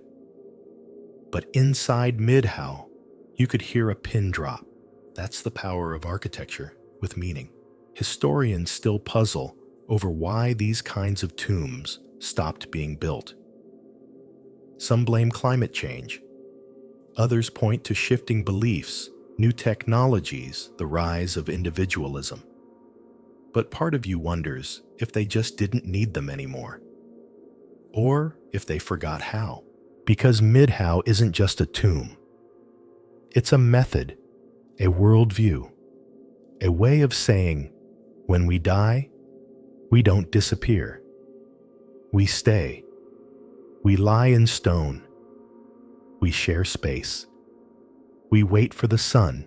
You take one last look around, tracing the curve of the walls, the cold ripple of the stone slabs.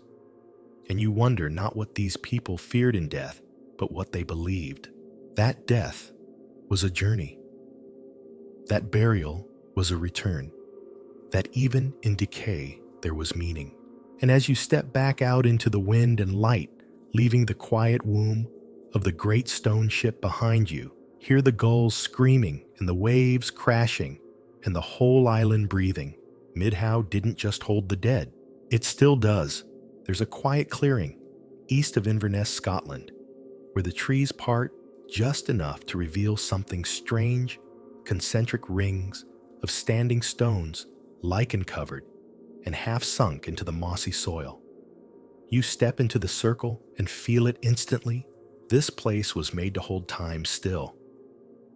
This is the Balnuaran of Clava, more commonly called the Clava Cairns, a Bronze Age necropolis dating back to around 2500 BCE, and possibly one of the most perfectly aligned prehistoric monuments in the British Isles.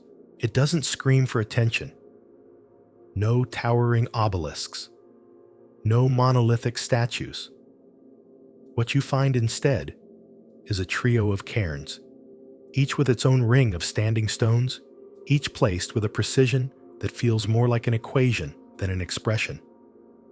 But the longer you stay, the louder it speaks. Let's talk about what's actually here.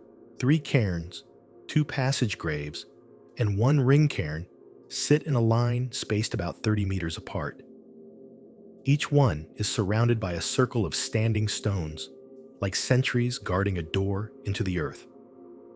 The cairns themselves are low and circular, with thick stone walls and narrow entrances. And here's the wild part. The 2 passage graves are both aligned so that the setting sun on the winter solstice shines directly through the passage, illuminating the chamber within. Not almost aligned, exactly aligned. Let that sink in.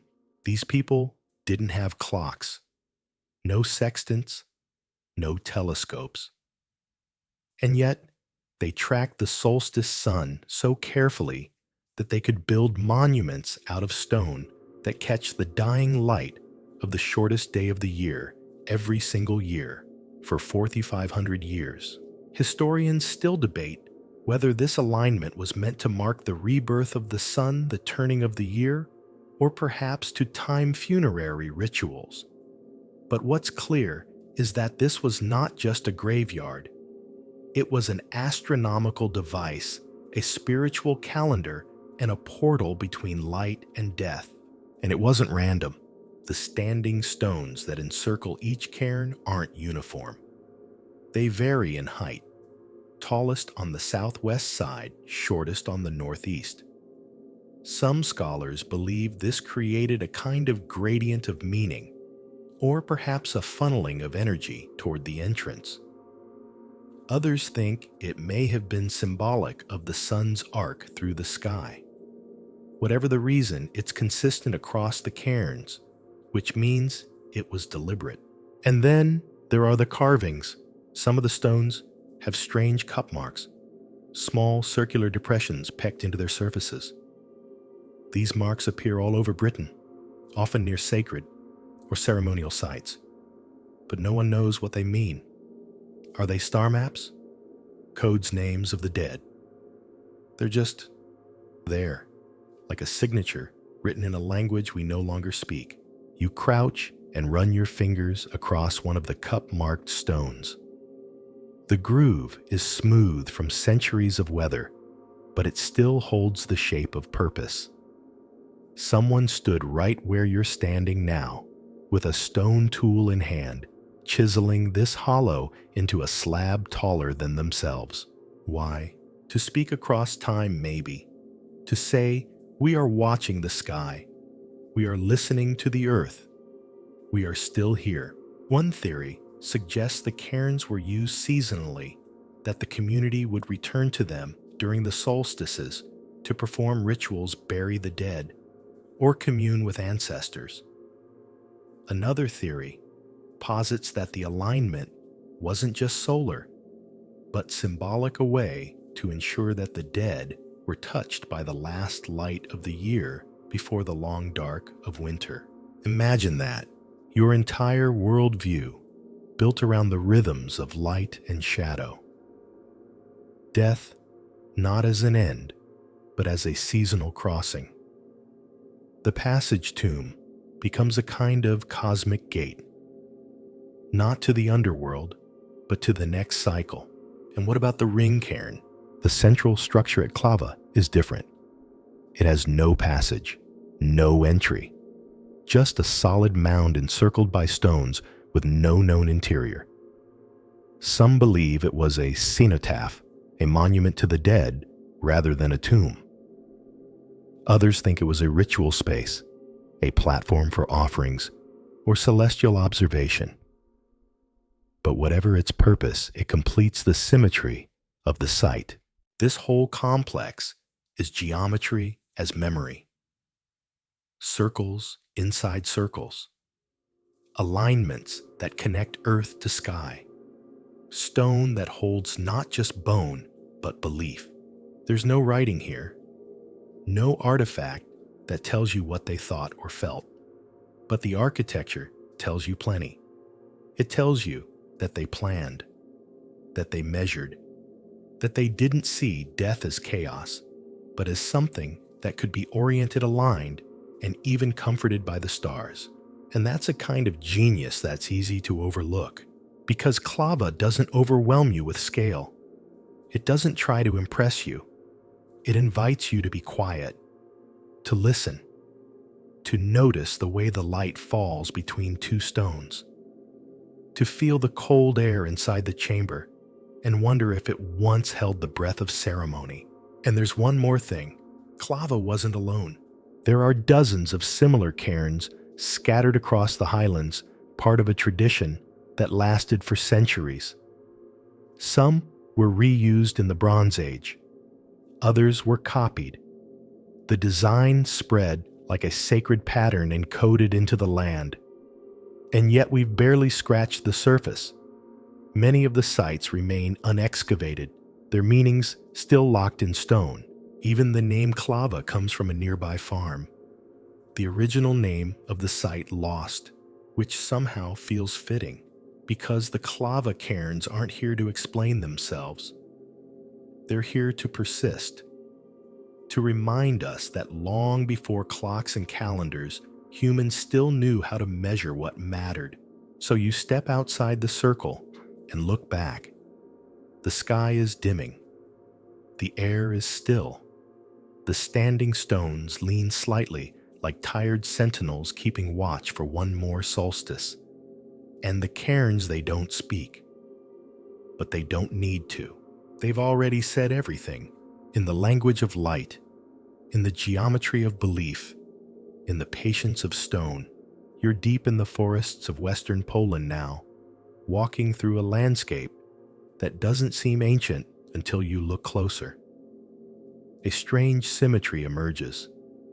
Long, low mounds rising from the earth, some over 150 meters in length, flat-topped and trapezoidal, like someone dragged a pyramid across the ground and left it behind like a chalk smear on a blackboard.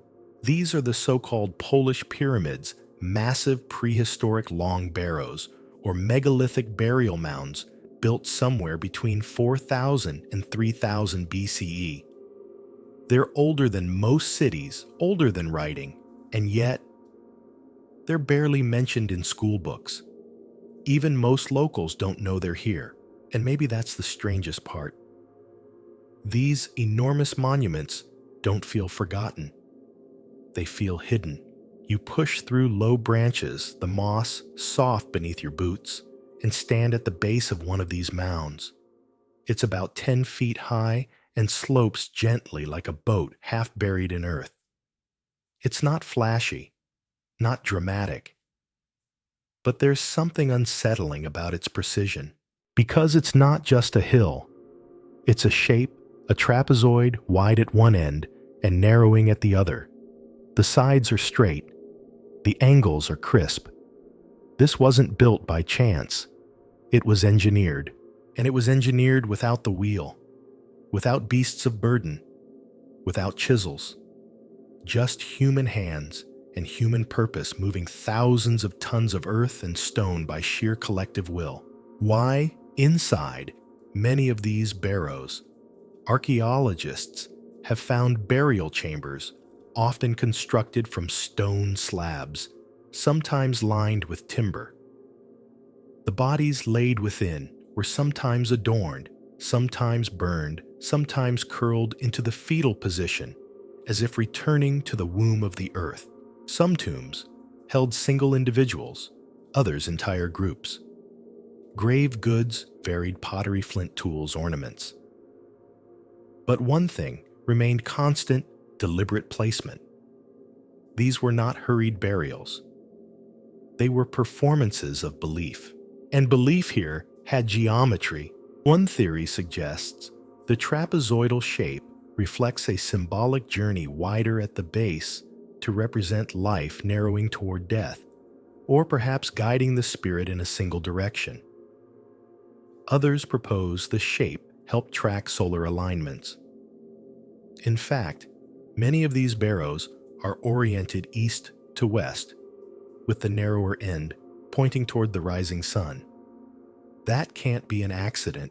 You don't orient dozens of giant burial mounds with a compass that hasn't been invented yet unless you're paying attention to something bigger than yourself. Maybe the sky, maybe the soul. And yet, for all this sophistication, the builders of the Polish pyramids left no writing, no inscriptions, no stories carved into stone. Their message is in the shape, in the placement, in the effort. But sometimes silence is the most powerful message of all. The sheer scale of these monuments suggests that whoever built them had some form of organized society. You don't just wake up one morning, grab a few friends, and build a 500-foot-long tomb, unless you've got a plan and a workforce. So, who organized it? Was there a spiritual elite? A priestly class? A ruling family? We don't know, because these people vanished before they left a single word behind. And what's more, most of the Polish pyramids have never been properly excavated. Many remain buried beneath vegetation, misidentified for centuries as natural features. Satellite images have only recently revealed their full extent, aligned in groups forming networks across the landscape.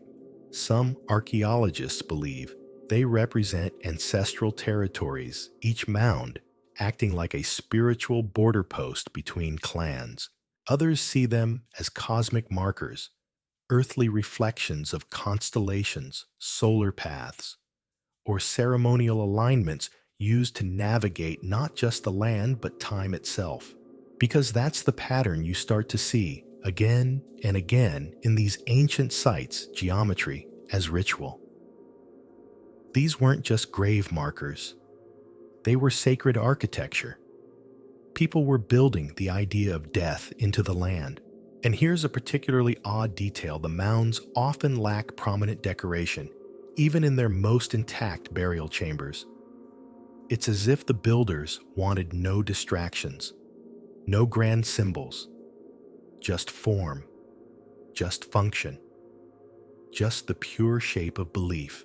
That kind of aesthetic minimalism feels almost modern, and yet it predates the concept of design by thousands of years.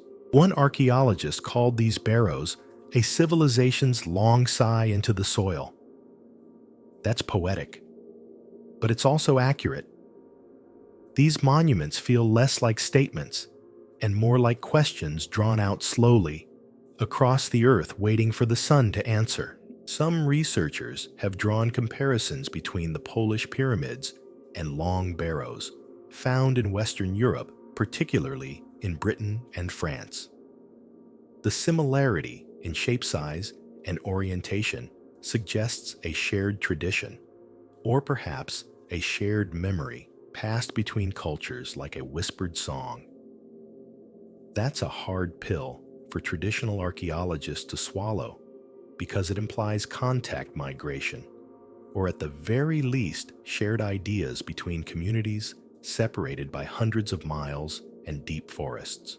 But then again, humans have always been better at travel and remembering than we give them credit for. There's also the matter of tools. These mounds weren't built with fancy chisels or copper blades. They were made with antler picks, wooden shovels, baskets, and bone tools. It's easy to laugh at that. But then you stand on top of the mound, look out across the forest, and realize just how high up you are. This wasn't some backyard project. This was a full-time, multi-season, possibly multi-generational effort. It took knowledge. It took leadership. It took belief. And then they stopped. At some point, the tradition faded. The mounds stopped being built. The burial practices changed. The land was taken over by forests, then fields. The knowledge was lost. Or perhaps more accurately, it was buried just like the dead. So here you are now, centuries later, standing in the middle of a forest clearing, looking at what seems like just a funny-shaped hill. Birds are chirping. The wind rustles the trees. And beneath your feet lies a chamber no one has opened in 5,000 years. Maybe there are bones down there. Maybe there are tools. Maybe there's nothing at all. Or maybe it's not about what's buried, but how they buried it. Because the Polish pyramids don't shout. They don't demand your attention. They just sit there, aligned, silent, and deliberately shaped, waiting for someone to see what they really are. Not just tombs, but messages in the form of mounds, letters written in earth, pages sealed with stone, and maybe they're still waiting to be read. The air is thick, not just with heat, but with memory. You're standing on Marajoara Island near the mouth of the Amazon River in Brazil, and there's no stone monument in sight. No towering ziggurat, no stone circles, just trees, vines, and a ground that rises and falls in ways that seem unnatural. Then it clicks. These aren't hills. They're mounds, massive geometric, man-made earthworks built centuries before the jungle reclaimed them. Welcome to the forgotten world of the Marajoara culture. The people who reshaped the earth beneath their feet in a land that archaeologists once believed was too hostile, too wild, too wet to host anything more complex than scattered tribes. And they were wrong. For centuries, the Amazon was dismissed by Western archaeology. Too remote, too swampy, too volatile. The assumption was that no large, stable civilization could survive here, let alone flourish. But the Marajoara proved otherwise, and they did it not with stone, but with soil. Beneath the canopy and layers of vines lie hundreds of mounds, some over 400 meters long and 15 meters tall, built by hand, one basket of dirt at a time. These aren't casual trash heaps or temporary campsites. They're engineered platforms, carefully constructed, layered to resist erosion, and placed to survive seasonal flooding. Because out here, the river rises. It swallows entire stretches of land, turning forests into lakes and villages into mud. And the people of Marajoara figured out how to not only survive, but to thrive by elevating their world. Their mounds weren't just foundations, they were multifunctional spaces. Villages, cemeteries, ceremonial platforms. Some even served as burial grounds, with intricately arranged urns containing human remains decorated with elaborate geometric designs and mythological figures. No two mounds are quite the same, but many are connected by raised causeways, canals, and moats features that speak not just to creativity, but to a deep understanding of hydrology. These people didn't fight the Amazon's floodwaters. They worked with them, guiding water through ditches, building roads that stayed dry, and possibly even channeling seasonal flows into fish traps. This was landscaping as civilization, and it wasn't small. Recent studies suggest that the Marajoara may have supported populations in the tens or even hundreds of thousands. They had division of labor, regional planning, and long-distance trade. Ceramic fragments found on the mounds include fineware and artistic pieces clearly not just utilitarian. This was culture with symbolism and style. Take their ceramics, for instance. The pottery of the Marajoara culture is among the most sophisticated in the ancient Americas. Urns, bowls, statues covered in spirals, zigzags, birds, warriors, and gods. Many feature symmetrical mirrored designs, almost hypnotic in their complexity. The artwork suggests not only technical mastery, but ritual significance. These weren't dishes. They were stories, prayers, memorials, and their burials reflect that too. In some mounds, archaeologists have uncovered secondary burials where bones were collected after decomposition, cleaned, painted, and placed inside large urns. Often, multiple individuals were placed in a single urn, perhaps members of a family or participants in a shared ritual fate. One famous burial included a man, a woman, and a child placed together, facing one another, sealed inside a massive ceramic chamber, painted in red, black, and white. Not buried in haste, buried in intention. So, why haven't you heard of them? Because much of their story was erased. When Europeans arrived in the 1500s, they brought disease, slavery, and conquest. Entire Amazonian populations were wiped out before their cultures could even be studied. The jungle grew over the mounds. The rivers swallowed the causeways. And for centuries, archaeologists looked at these elevated patches of land and assumed they were natural. Some still do. Even now, many of the mounds remain unexcavated, unmarked, and unprotected.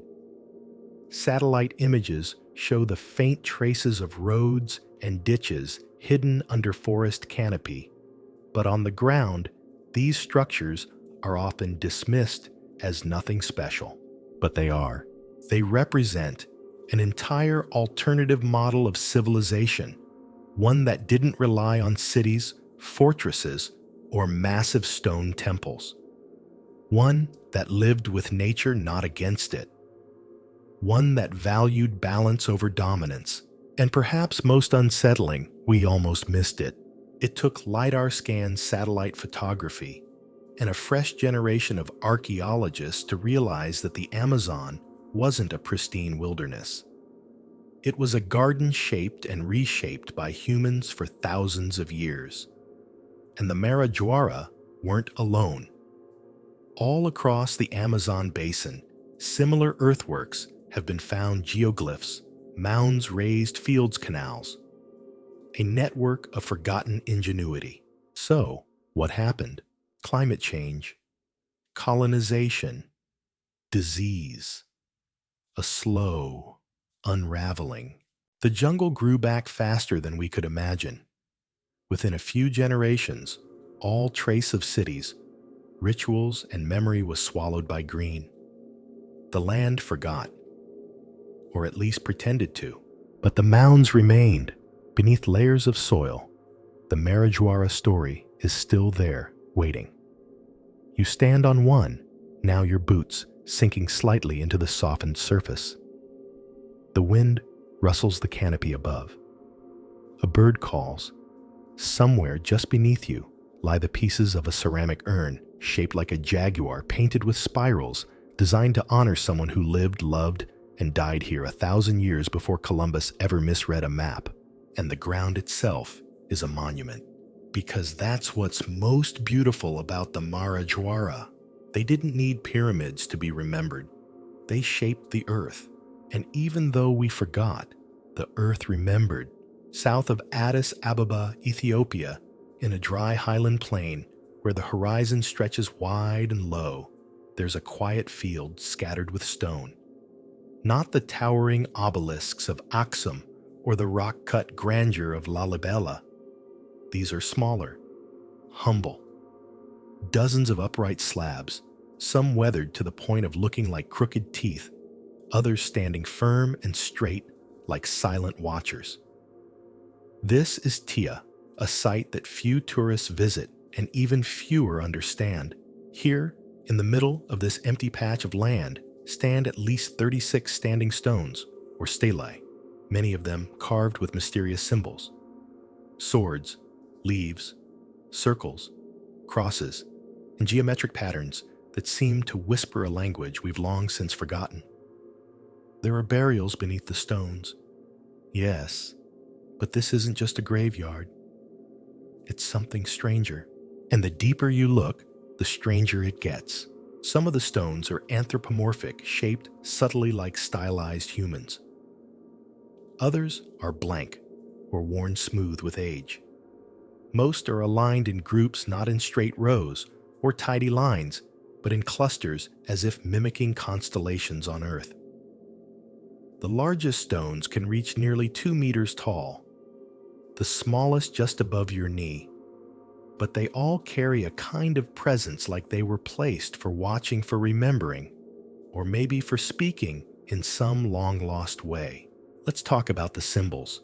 The most famous is the sword motif, a long stylized blade with a flared tip and a cross-like hilt. It appears again and again across the stelae at Tia, often in combination with other symbols, a pair of concentric circles, a row of vertical notches, a leaf-like frond, or a double line that might represent a boundary. What do they mean? Historians still debate it. Some suggest the swords mark warriors, and that the stones were erected for individuals of high status, perhaps clan leaders or elite fighters. Others point out that many of the sword-carved stones belong to female burials, which throws the warrior theory into question, or at least demands we rethink what it meant to be powerful in this ancient society. Were women leaders, priestesses, guardians, or were swords not symbols of violence at all, but of authority, protection, or spiritual passage? We don't know, because the culture that built Tia left no written records, no texts, no scrolls, no oral traditions that have survived in usable form. They left us only the stones and the carvings, and the fact that someone at some point between the 10th and 15th centuries CE, or possibly even earlier, stood on this plain-dug graves and marked them with a kind of stone poetry. It's the anonymity that makes Tia so haunting. We know they buried their dead here. We know the dead were important enough to be marked. We know the carvings were not random because they repeat with variations across multiple stones. We know there was intention, design, symbolism, but we don't know who they were. And the land isn't talking. Tia is part of a broader tradition in the region known as megalithic stelae fields. found across southern Ethiopia, northern Kenya, and parts of Somalia. But the stelae at Tia stand out for their density, their symmetry, and the complexity of their decoration. Many of the other fields contain undecorated stones, simple markers. But here at Tia, the carvings feel like a language that we can't translate because the culture that spoke it has vanished, and yet the stones endure. Theories abound. Some believe the stelae represent individuals, each stone a kind of gravestone with a symbolic resume carved onto its face. Others think the site served as a territorial marker or even a ritual site used seasonally for ceremonies involving ancestor veneration, initiation rites, or celestial observation. One of the more intriguing theories suggests that the arrangement of the stones, especially in their clustered circular formations, could reflect cosmic alignments. That Tia may have been a kind of earthbound star chart, mapping the relationship between the dead and the heavens. You wouldn't be the first person to walk among these stones and feel that sense of cosmic quiet, like you're standing in a room full of people who all went silent the moment you arrived. Not hostile, just watching, waiting. The carvings reinforce that feeling. They're not crude. They're stylized, elegant in their way. The sword is often centered bold. The leaf or plant motifs curve gently beside it, maybe symbols of fertility or rebirth. The concentric circles feel mathematical, like cycles. Life, death, life again. And those notches, no one knows. They could be numerical or ritual tallies, or something more esoteric, like the soul's weight measured on a blade. The truth is, we don't know what these people believed. But we know they believed something deeply enough to make it outlast them in stone. And here's what makes it really special. Tia is not grand. It's not monumental. It doesn't tower over the landscape like a ziggurat or call pilgrims across continents. It's modest, tucked in a plain. It's personal. Each stone feels like a statement from one human to another, long after memory has failed. In that sense, it might be one of the most human places on this whole list. Because what are we all trying to do, really? Leave something behind. Something that speaks for us when we're gone. A mark, a symbol, a story etched into stone, even if no one knows the language anymore. You kneel beside one of the taller stelae, your hand resting on the stone's sun-warmed surface. The sword is still there, its edges softened by rain, and centuries but unmistakable. Beside it, a carved cross, or maybe a tree. Above it, a pair of circles, like eyes or suns or souls. And you feel it not understanding exactly, but a kind of recognition. Someone stood right here 1,000 years ago, carving meaning into this slab. They knew what it meant. They knew who it was for. And even though you don't, the message still comes through. We lived. We buried. We remembered. So, maybe it doesn't matter that we can't translate the symbols. Maybe it's enough to know that they cared. And maybe that's what these stones were always meant to do. Not to tell us what happened, but to remind us that something did. That someone stood in this exact field with a chisel in one hand and grief in the other, carving a sword into stone, because that was the only language they had to say. You mattered. You were here, and now so are you. You're in the desert now. Somewhere between the scorched plains of Iran and the craggy mountains of Oman. The sun is a white coin in the sky. The heat presses down like a hand, and yet beneath your feet, carved into the earth with such patience it almost feels mythical, is one of the oldest hidden technologies on the planet. You won't see it unless you know where to look. No towering structures, no columns, just a series of evenly spaced holes in the ground, stretching off into the horizon, like an ancient dotted line. These are qanats, also called fogara or karez, a system of underground aqueducts, so clever, so durable, that some are still working today, after more than 2,000 years. And some may be even older. You approach one of the vertical shafts. It's maybe a meter across, ringed with rough stone and cooled by the faintest breath of air rising from the darkness below. You drop a pebble, and it takes longer than it should to hit bottom. Somewhere down there, hidden from view, water flows. Welcome to the ancient arteries of the desert. The idea is deceptively simple. Qanats tap into underground water sources, often miles from where the water is needed.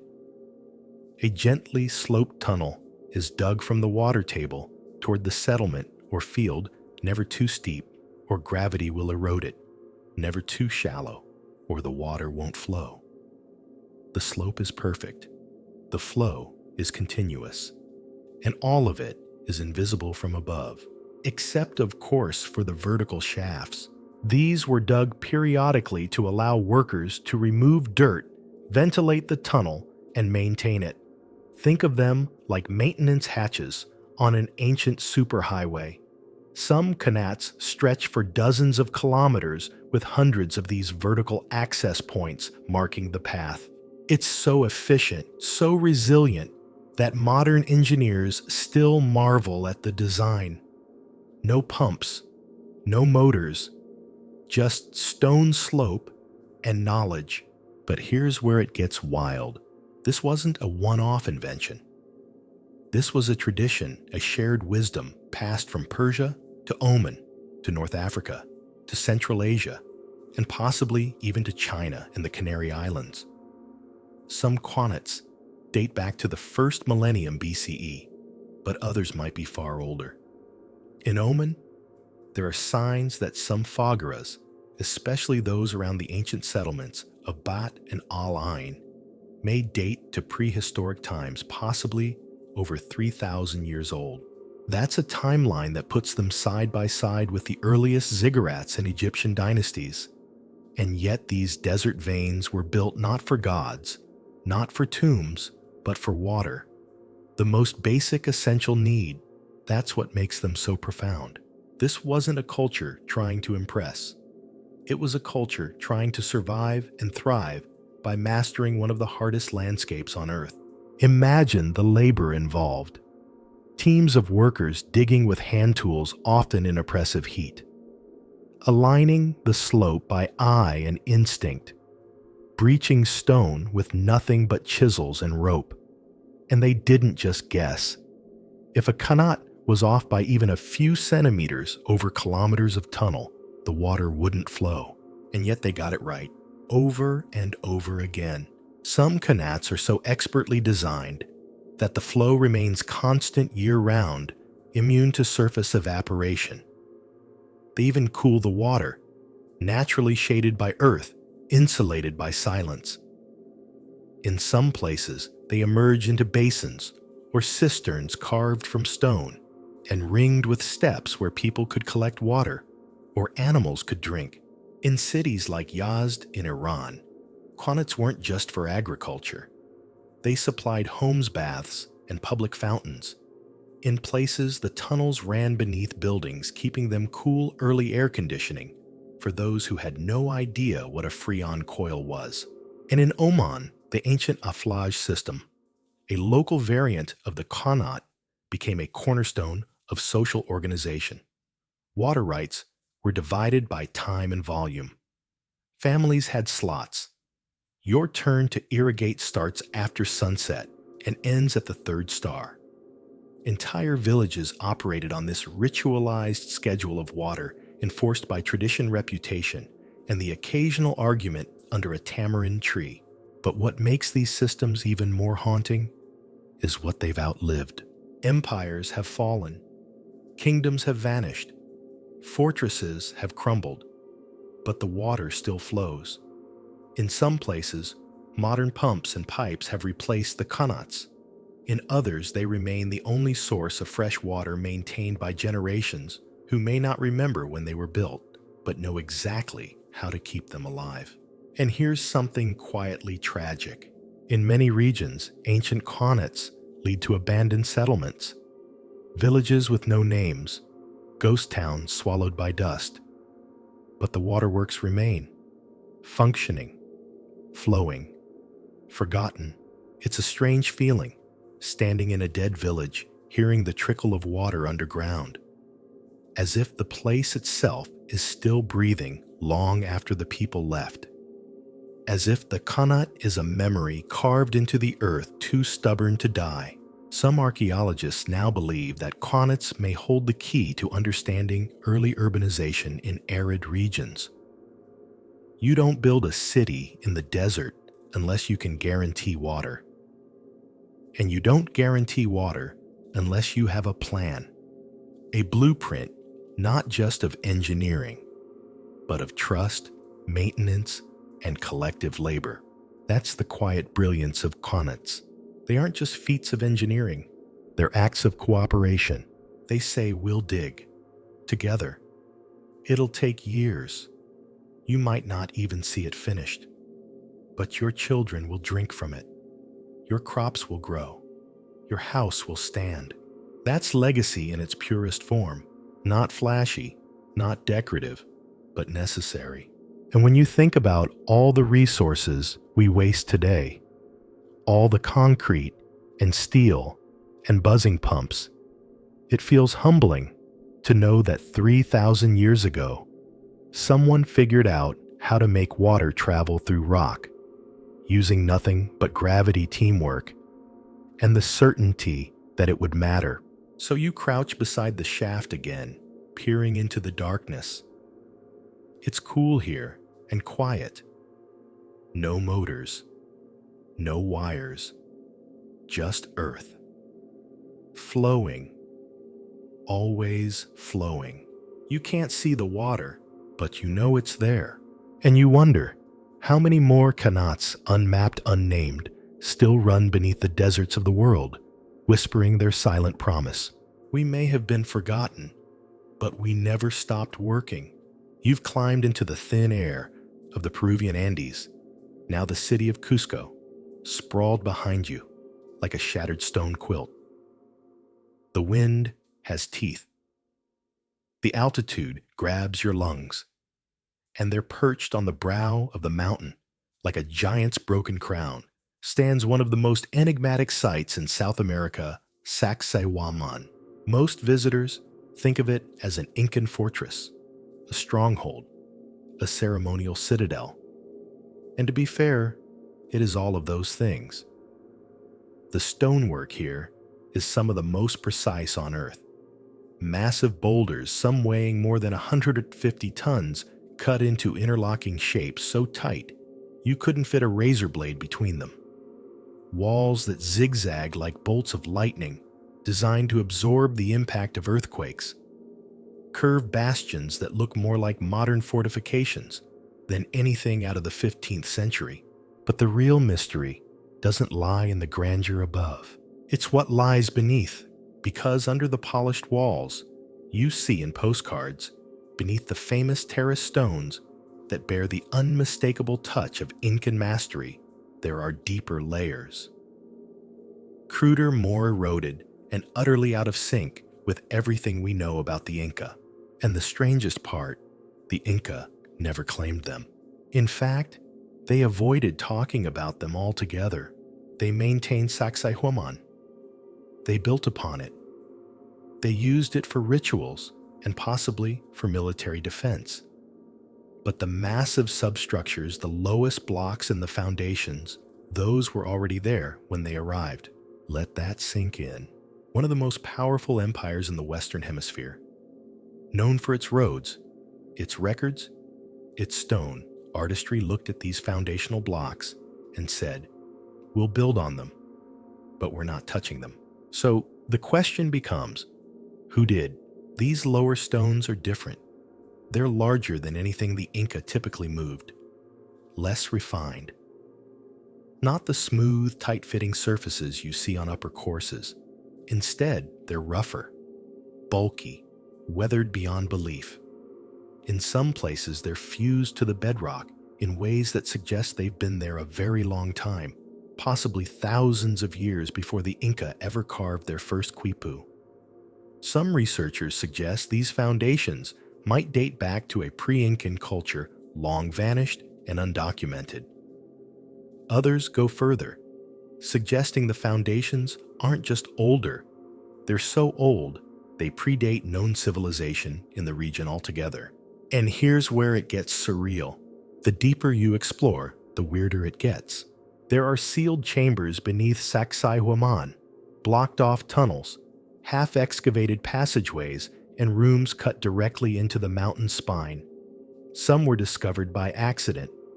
Others are known only by rumor and local legend. The Inca themselves considered parts of the site sacred and forbidden, referring to certain underground spaces as huacas, spiritual entities, or places of power. There's a tunnel near the Rotadero Hill just north of the main zigzag walls called the Chincana, which means place where one gets lost. According to oral history, it leads to a vast underground network, possibly even reaching all the way to the Coricancha, the Inca's Temple of the Sun, down in the heart of Cusco. No one has confirmed this, of course. The tunnel was blocked centuries ago, and when modern archaeologists tried to explore it, they found it choked with rubble and collapse. Some say that's natural. Others say it was deliberate. And yet, even with all the mystery, what we can see is enough to raise eyebrows. Take the famous Serpent Stone, a huge carved rock at the base of one of the retaining walls. It appears to have been shaped in a way that mimics the body of a snake, curving and slithering along the slope. Serpents were sacred in many Andean belief systems, symbolizing underground power, the movement between worlds, or the flow of knowledge. The Inca were obsessed with symbolism in stone, but even this feels older, less refined, more primal, like someone left behind a signature before written language existed. And here's another detail. Some of the foundation stones at Sacsayhuaman appear melted. Not in the sci-fi laser beam kind of way, but in the strangely fused glass-like surfaces that suggest extreme heat was used to bond them together. That's not how the Inca built. Their masonry was cold, precise, and mechanical. So who used heat to shape stone? Nobody knows. Mainstream archaeology avoids the topic because it opens a door into speculation they'd rather keep shut. But the stones are there, and they're not going anywhere. Now imagine this. You're standing at the base of one of the lowest walls. A block the size of a bus looms above you, its face rounded and grooved like it's been sanded by centuries of wind and sun. But it's set perfectly against its neighbors, not stacked, but interlocked, like a puzzle, like it grew that way. You trace your hand along the seam. You can't find a crack. And then you realize the tools we assume were used to make this stone, hammers, bronze, chisels, wouldn't work on stone like this. These are andesite and diorite, harder than steel. Even today, shaping them would require diamond-tipped tools and industrial power. But here it is, thousands of years old, sitting on a hill, ignored by time. So what do we make of Sacsayhuaman? Is it a fortress? A temple? A cosmic observatory? Yes, and also no. It's something older than all those categories. Something that doesn't fit into a box. A place where civilizations overlapped, layered like strata of belief and memory. A place where the Inca inherited a mystery, and instead of rewriting it, they honored it. They built on top of it. They added their precision, their purpose. But deep down, they knew this foundation wasn't theirs. So maybe that's the most honest way to describe Sacsayhuaman, not as a site with a single origin, but as a palimpsest of ambition, written over again and again, each new hand respecting the lines beneath.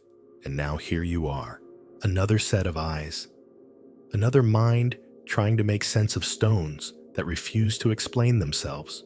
You walk the base of the wall, feel the shadows shift, and hear nothing but wind. But the silence is part of the story. The Inca didn't build it all. And what came before them, we still don't know. Only that it was massive, intentional, and buried just deep enough to keep us guessing. You've crossed an ocean now, landed in the heart of the South Pacific, and you're squinting into the sunlight on a remote island that few people could find on a map. Not Hawaii, not Tahiti. This is Nan Madol, a sprawling city of stone, rising out of a mangrove lagoon off the coast of Pohnpei in the Federated States of Micronesia. A place so strange, so otherworldly, that early Western explorers dubbed it the Venice of the Pacific. But let's be honest, Venice wishes it were this weird, because Nan Madol isn't just a city. It's a city built on water. A labyrinth of nearly 100 artificial islets, each made from stacked basalt columns, separated by narrow canals and tidal pools, and all constructed on a reef platform with no natural harbor, no easy access, and absolutely no reason for being here unless you were trying to hide something. And that's the question that haunts this place. Why here? Why water? And how? Let's start with the stones. The entire complex is built from prismatic basalt, those strange hexagonal columns that form naturally when volcanic lava cools and cracks. Some of these columns are over 20 feet long and weigh up to 50 tons. And yet, they've been quarried, transported, and stacked in neat interlocking formations to form walls, enclosures, platforms, and tombs. How did the builders move these massive stones? No one knows for sure. There are no written records, no surviving blueprints, and no local legends that explain the logistics. Mainstream archaeology assumes the stones were floated on rafts or rolled across palm trunks, but palm trunks rot in salt water. Rafts collapse under 50 tons, and yet the city stands. Some locals believe the stones were levitated by magic, that the builders were priests or sorcerers who used chants to lift basalt from the earth and fly it across the jungle to the sea, which honestly sounds just as plausible as dragging them across miles of mangrove swamp without a single written word to tell you how. Historians still debate the date of construction.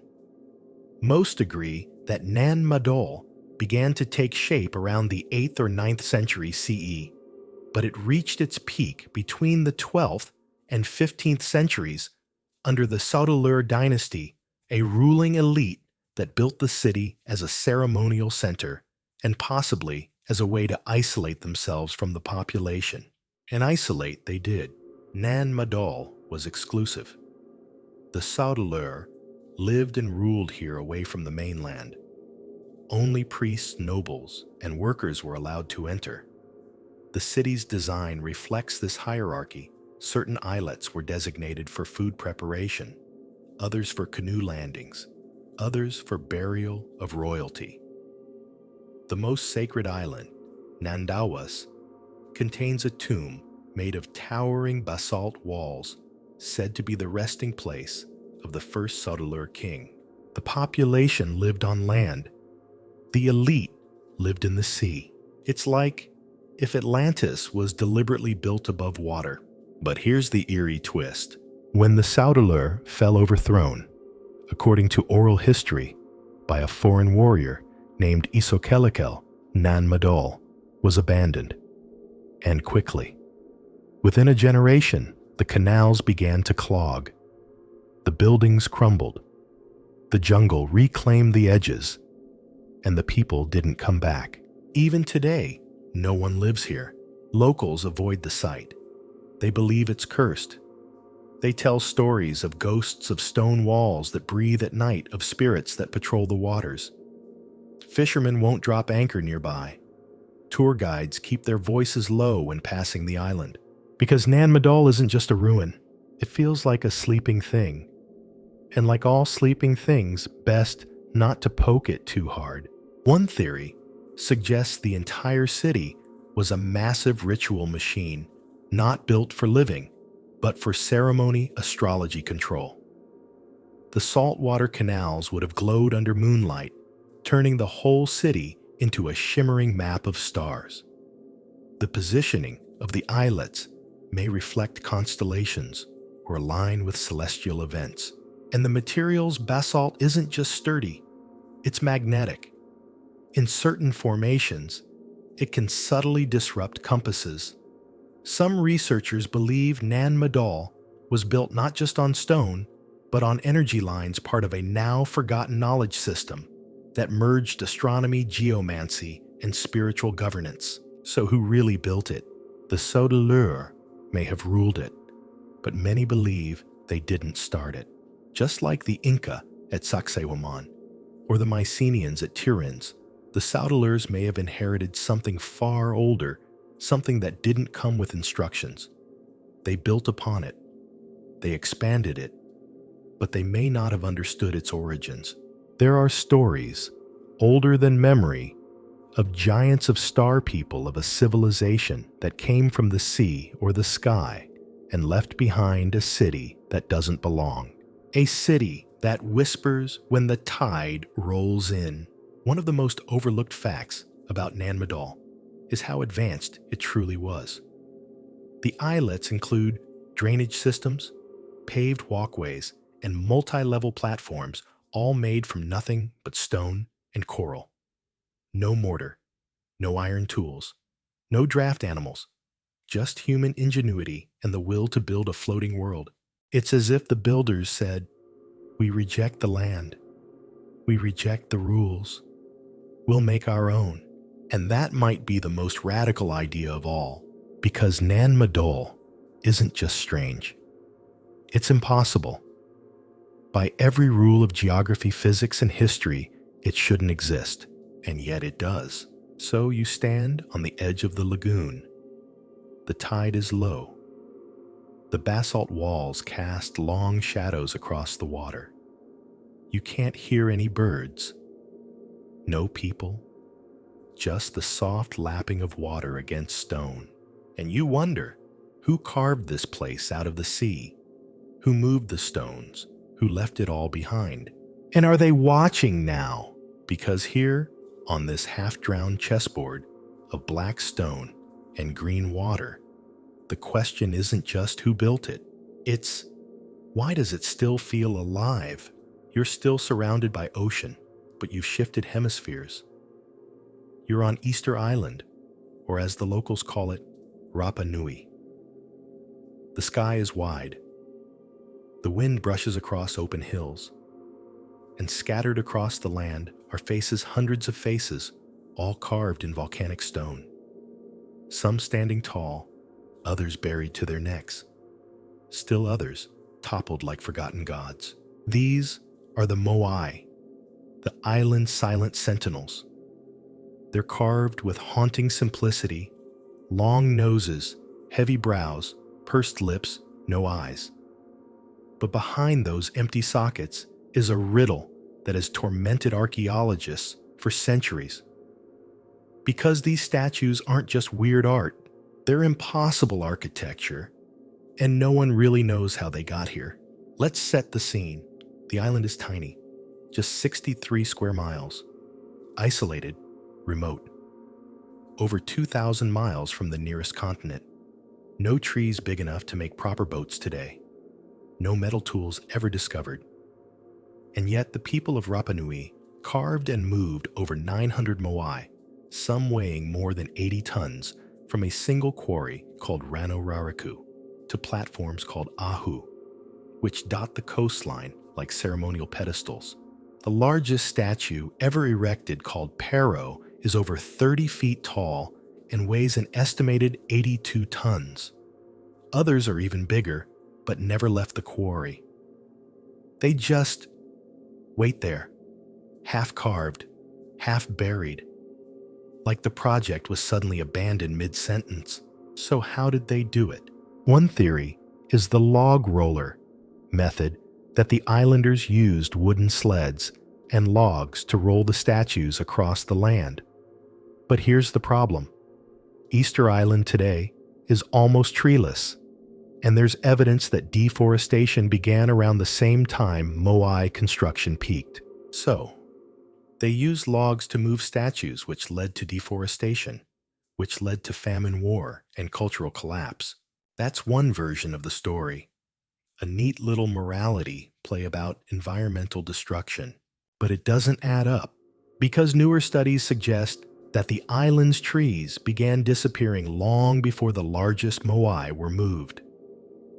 And the really weird part, the most recent oral traditions say the Moai didn't roll at all, they walked. You laugh, but that's what the elders say. The statues walked. And strangely, modern researchers have found some support for this legend. Experiments with ropes and a coordinated team can walk a replica Moai forward, rocking it from side to side like a refrigerator being moved across a kitchen. It's slow, it's awkward, but it's possible, and it leaves exactly the kind of tracks seen in some parts of the island, which means the islanders weren't just carvers. They were engineers, planners. They had logistics. They had ceremonies. They had a cultural system built around moving the unmovable. Because the Moai weren't decorations. They were ancestors. Deified. Elevated. Each Moai was erected to represent a powerful lineage leader, someone who in death still watched over their people. They were placed facing inland, not out to sea, as if watching the villages they once governed. And once they were erected on their stone platforms, their eye sockets were fitted with coral and obsidian eyes, bringing them to life. Yes, the Moai had eyes. You don't see that in tourist photos because the eyes have all been lost or stolen, but they were there. And when installed, it was said that the statue gained mana, a spiritual force that protected the community, blessed the crops, and guarded the shoreline. It wasn't just about stone. It was about power. But here's where it gets really sad. By the time Europeans arrived in the 18th century, the Moai were no longer being built. Many had been toppled, probably during internal conflicts between tribes. The island was fractured. The trees were mostly gone. The population had plummeted, and soon worse followed. Slavers raided the island. Missionaries banned native rituals. The language faded. The culture was suppressed. And in just a few generations, much of the why behind the Moai was forgotten even by the descendants of those who carved them. Today we know more than we used to. Excavations have revealed that the heads are really full-bodied statues, buried by time and sediment. Some are adorned with petroglyphs, geometric patterns carved into their backs. The quarry itself is filled with unfinished Moai, giving us a glimpse into their process. The rough carving, the separation from the stone wall, the transport strategy, but it still feels like we're guessing, and that's because we are. There's no script, no Rosetta Stone, just whispers, oral tradition, and hundreds of faces staring out across the hills, daring us to understand what they meant. Even the platforms, Ahu, are marvels in their own right. Many are made from multi-ton stones laid with precision, often facing solar or lunar alignments. Some include burial chambers underneath, further linking the Moai to the dead. And some of these Ahu predate the Moai themselves, suggesting the platform tradition existed before the statues and the Moai were simply added later.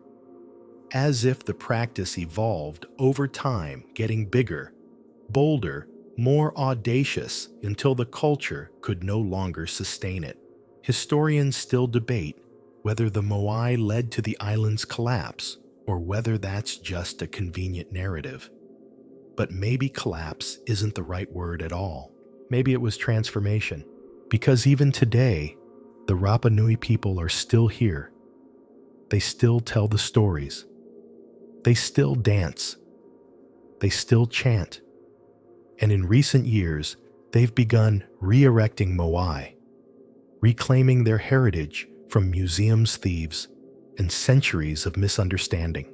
And when you stand before one of these statues, its head silhouetted against a blazing sky, you feel it. The weight, the stillness, the watchfulness. This isn't just a statue. It's a memory made solid, a civilization that believed you could shape stone into spirit, that your ancestors didn't disappear, they just got heavier and taller and quieter, and they still watch. So you step back, giving it space. The wind picks up. The sea murmurs below the cliffs. And for just a second, you feel like the Moai isn't looking past you. It's looking through you, not with judgment, but with endurance. Because long after cities fall, and languages die, and our own monuments crumble, the Moai will still be standing. Eyes or no eyes, waiting. You're drifting now, almost as if sleep is pulling you sideways. And suddenly you find yourself in the deep heart of the African Sahel. The land here is dry sunburned, stretched wide under endless skies. There are no rivers nearby, no forests, just scrubland, thorny bushes, and dust devils chasing the horizon. But in this parched expanse of Niger, near the village of Tondidaru, something truly unexpected rises from the earthstone monoliths, some tall, some broken, many, standing quietly in the sand like forgotten centuries. This isn't just a random field of rocks. It's one of the strangest megalithic sites in Africa. Over 100 large standing stones, some reaching nearly 10 feet tall, spread across the plateau, often arranged in lines or small clusters. Some are smooth. Others are shaped like blades, narrowing at the top, like obelisks or stylized human figures. And the most mysterious part, no one knows who put them here. And even more unsettling, they don't match anything else nearby. You kneel beside one of the stones. It leans slightly weathered by wind and time. There's no carving, no inscription, but you get the sense that it meant something. That someone once looked at this field the same way you're looking at it now, trying to make sense of the pattern of the silence. Let's dig into what little we know. Tondidaru was first documented by French researchers in the 20th century, but the site itself is much older. Radiocarbon dating from organic material found nearby suggests the stones could be as old as $2,000 to 3,000 years, though some suspect they're older still, perhaps as early as 1500 BCE or earlier. Unlike the well-known stone circles of Senegal or the vast Saharan rock art of Algeria, Tondidaru stands apart. It's isolated both geographically and stylistically. The stone-used black volcanic basalt is not native to the immediate area, suggesting the builders transported it from elsewhere. That alone implies organization, effort, and intention. But intention toward what? That's where things get fuzzy. There are no associated burial mounds, no clear signs of settlement, no temple ruins, just the stones and a scattering of gravel platforms that may have been ritual staging areas. Some believe Tondidaru was a place of worship, perhaps for sky god spirits or celestial events. Others think it was a memorial field honoring ancestors or marking tribal territories. And a few researchers have gone further, suggesting the stones might be part of an astronomical observatory with alignments that echo seasonal solstices or star patterns. But with so little to go on, we're left mostly with questions. Why here? Why so many stones in such a dry, uninhabited location? And why were they shaped like this? One particularly fascinating theory ties Tondidaru to a wider tradition of megalithic sub-Saharan culture, a network of forgotten sites across Mali, Niger, Chad, and Burkina Faso that may once have shared a symbolic language. We just haven't decoded it yet. We don't even know the names of the people who built them. The oral traditions in the area speak of giants of ancestral beings who placed the stones long before any current tribe arrived. Some elders believe the stones were alive, capable of hearing, of holding memory. Others say they mark a border not of land, but of time, a gate between worlds. That's not something you'll find in a textbook, but it's something you can feel standing in the middle of it, because the layout isn't random. Some stones form parallel lines, others arc in gentle curves. It almost feels like music, frozen in place stone notes from a composition whose rhythm we've forgotten. And though many of the monoliths have fallen, the ones that still stand seem to lean into each other, as if continuing a quiet conversation across the centuries. You might expect with something this strange that it would be preserved, studied, protected. It's not. Tondidaru is vulnerable. Few signs mark the site. Tourists rarely come. The stones are battered by weather, cracked by time, occasionally repurposed by local development or looters. Without protection, it's possible the whole site will eventually be erased, just another story, swallowed by sand. And that's what makes it feel urgent, tragic, a little bit holy, because places like Tondidaru don't come along often. They exist on the edge of history, that fuzzy zone where archaeology can no longer pretend to know all the answers, where we have to sit with mystery and admit we don't know who they were. We don't know what they meant. But we know they meant something. You walk slowly between the stones now. The sun is lower. The shadows are longer. The field seems to stretch as if time itself is thinning. And for a moment, you can almost imagine the people who once stood here, bare feet on gravel, eyes to the sky, hearts heavy with purpose. They carried stone. They shaped it. They stood it upright, and they walked away. Not because they forgot, but because they had finished. Maybe the message was never meant to be explained. Maybe it was meant to be felt. So here you are, thousands of years later, still trying to feel it, still trying to read the stones, still trying to figure out why they look a little like blades, a little like people, a little like nothing you've ever seen before. And the stones, they're still standing, still waiting. Now the sky is different, wider, deeper, a harder blue. You're standing in the Golan Heights, in what is now northeastern Israel, and the land rolls like a sea, frozen in mid-motion. Rocky, sparse. The horizon seems impossibly far, and then you see it a pattern etched into the earth. Not towering, not imposing, but unmistakable. Circles. Massive stone circles. You're looking at Rujim el-Hiri, sometimes called Gilgal Rephaim, which charmingly means Wheel of the Giants. And if the name sounds ominous, well, it fits. From the ground, it looks like a tangle of rocks. Nothing particularly exciting. But from the air, it's a different story. A perfect set of concentric stone rings, some nearly 500 feet across, radiating out from a central tumulus, an elevated platform once containing a burial chamber. Think Stonehenge, but flat. Think a crop circle made of basalt built 5,000 years ago and utterly refusing to explain itself. And here's the weird part. No one knows why it was built. Let's take a closer look. The site consists of 5 circular walls constructed from massive basalt rocks, an estimated 42,000 tons of stone moved and arranged by hand. No mortar, no cement, just stone on stone with surprising precision.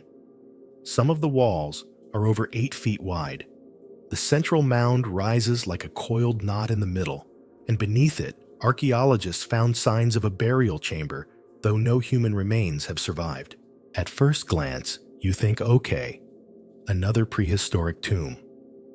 But Hougue el-Hiri isn't just a tomb, it's a clock, a calendar, a ritual mechanism carved into the plateau by a culture with no written language, no metallurgy, and absolutely no chill when it came to building with rocks. Because those circles, they're aligned. Specifically, several of the radial paths between the rings align with solar events, sunrise on the summer, and winter solstices, sunset on the equinoxes, and other key moments in the solar year. In other words, this thing tracks time, and it's old. Most estimates place the construction of Hougue el-Hiri around 3000 BCE, maybe earlier. That makes it older than the pyramids, older than Stonehenge, and completely out of step with what we think the Levant looked like at the time, because this part of the world wasn't supposed to have megalithic engineers. It wasn't part of the Neolithic Superstar Club. And yet here it is, a monument so massive, so intricate, so mathematically savvy, that it throws a very large wrench into the tidy gears of archaeological theory. Historians still debate the purpose of the site. Was it a burial ground, an observatory, a religious complex? Some even argue it was used as a sky burial platform, a place where bodies were left to be consumed by birds of prey, their bones later collected in ossuaries. It sounds grim, but sky burials are an ancient tradition practiced in places from Tibet to the Caucasus, and the central tomb seems to support this. It's elevated, difficult to access, designed to protect bones, not display them. But here's where things get even stranger. The effort required to build Hougue el-Hiri was enormous. Tens of thousands of stones moved without draft animals, aligned with solar events without compasses, constructed without cranes, pulleys, or writing. This wasn't done by a single tribe on a weekend. It was a multi-generational project, which implies a culture stable enough, organized enough, and cosmologically curious enough to devote centuries to constructing a permanent relationship with the sky. You walk the rings now one by one. The wind picks up. The stones hum with silence. No birds, no tourists. Just basalt lichen-covered and sun-soaked, arranged into lines that someone once believed were worth eternal labor. And you wonder why rings, circles show up everywhere in ancient architecture. From medicine wheels in North America to stone circles in Britain, Ireland, and Africa. It's one of humanity's oldest motifs. Some say it symbolizes wholeness, unity, the cycle of life and death. Others think it reflects the sun, the moon, the movement of the stars. But at Hougue el-Hiri, the rings feel like something more deliberate. They're not just symbolic, they're functional. The alignments, the radial pathways, they point toward a civilization that didn't just see time as linear. They saw it as circular, repeating, measurable, and sacred. And maybe that's what this was, a place to stand still and watch the sky revolve. A place to remember your place in the cosmos. And then it was forgotten. The site was abandoned sometime around 2000 BCE. Possibly earlier. No later monuments were built on top. No one reused the stones. It just stopped. Like someone turned off the music mid-song. Later cultures passed through the region, but Hougue el-Hiri was already a ruin by then. They gave it a name, Gilgal Rephaim, the wheel of the giants. They assumed only beings of immense strength could have built something so massive in such a harsh place. And to be fair, that's not a bad guess, because it's hard to look at this place and not feel small. You're standing at the center now inside the heart of the wheel. The stones curve around you in widening circles, and for a moment, it's like being in the middle of a clock made of gravity. Time doesn't move here. It waits. It spins. You close your eyes. The wind cuts across the plain. The sun drops a little lower. You imagine this place as it once was. People gathered here at dawn, watching the horizon flare gold. Not just marking the days, but honoring them. Not just telling time, but carving it into stone. And now you're part of it. Another body in the circle. Another watcher in the wheel. Rujum el-Hiri doesn't tell you what it was for. It only shows you what someone once believed was worth remembering. The sun, the cycle, the circle that never ends. And maybe that's enough. You wake to mist and quiet. You're not in the desert anymore. Now you're standing in a damp clearing in Indonesia on the island of Java, surrounded by jungle-covered hills and the low buzz of distant cicadas. Before you, cloaked in morning fog and birdsong, is a sight so bizarre, so ancient, and so wildly underappreciated, it feels like you're trespassing into a chapter of history that wasn't supposed to be found. Welcome to Gunung Padang, the so-called Mountain of Enlightenment. At first glance, it doesn't look like much. Just a hill, really. A quiet rise capped with strange basalt columns poking out of the earth like giant's teeth. You might mistake it for an odd natural formation or a forgotten volcanic bluff. And that's exactly what many archaeologists did for years, until someone decided to dig. And that's when the entire mountain started unraveling. Because Gunung Padang isn't just a hill, it's built. Let that sink in. What appears to be a natural summit is, in fact, an enormous terraced structure layered with basalt columns, compacted earth, and mysterious voids, possibly chambers beneath the surface. The visible megalithic site at the top has long been known and even respected by locals who've used it for rituals for centuries. But the real mystery lies beneath. Geological and ground-penetrating radar surveys in the 2010s revealed layer after layer of artificial construction, possibly going tens of meters deep. According to some researchers, the uppermost layer could be about 2,500 to 3,000 years old, while deeper levels might date back to 7,000 BCE, or even as far back as 20,000 BCE, depending on who you ask and how open your mind is. Yes, that would place Gunung Padang in the Paleolithic era. Older than the pyramids. Older than Göbekli Tepe. Older than agriculture, which is why this site is so controversial. Because if the dating holds up, it means that a culture, long before the invention of farming, was quarrying stone, transporting basalt columns, and building a terraced multi-level megalithic structure on top of a volcanic hill in West Java. That's not supposed to be possible. Hunter-gatherers don't build complex temples. At least that's what we were taught. But Gunung Padang just sits there smirking at us through the mist, daring us to question the whole timeline. Let's talk about what's actually visible. The summit of the hill is covered in rectangular basalt columns, some laid horizontally, others upright like organ pipes or totem poles. The arrangement forms terraces bordered by retaining walls.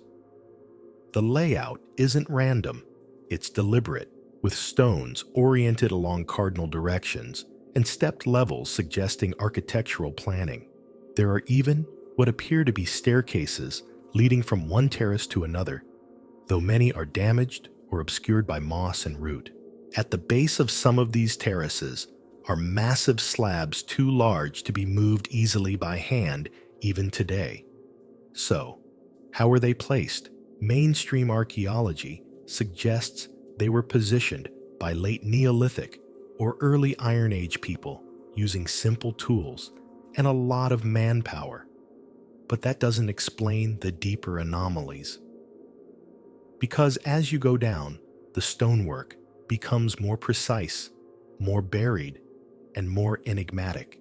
Some researchers claim to have found evidence of cement-like binding agents between stones and lower layers.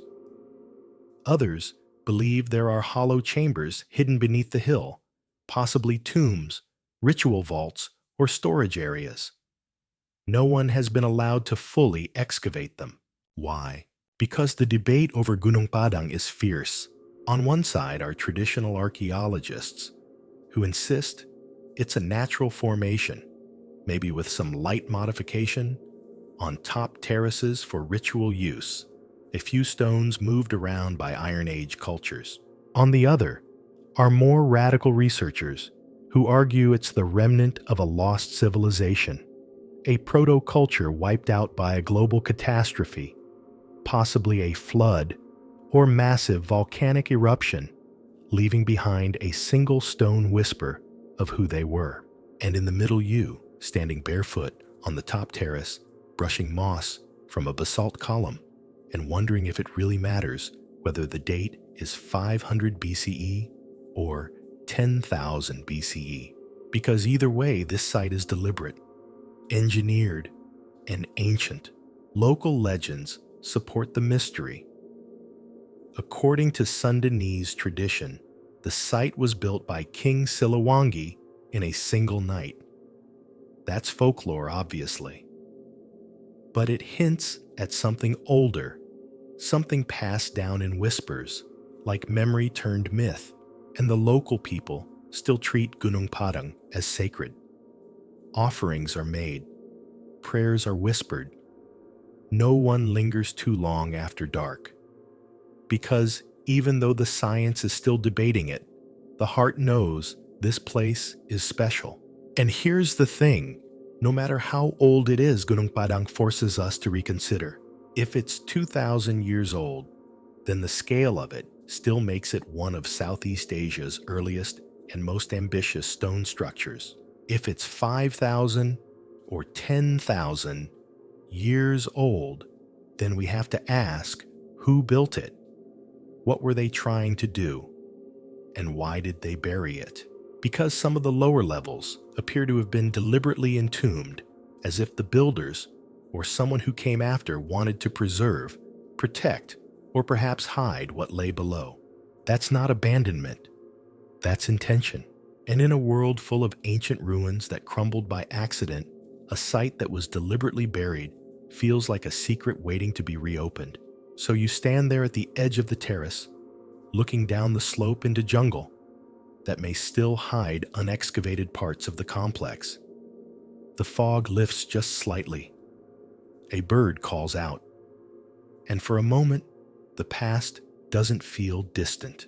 It feels covered, not lost, just layered, waiting to be peeled back, and beneath it all, a civilization we forgot how to remember.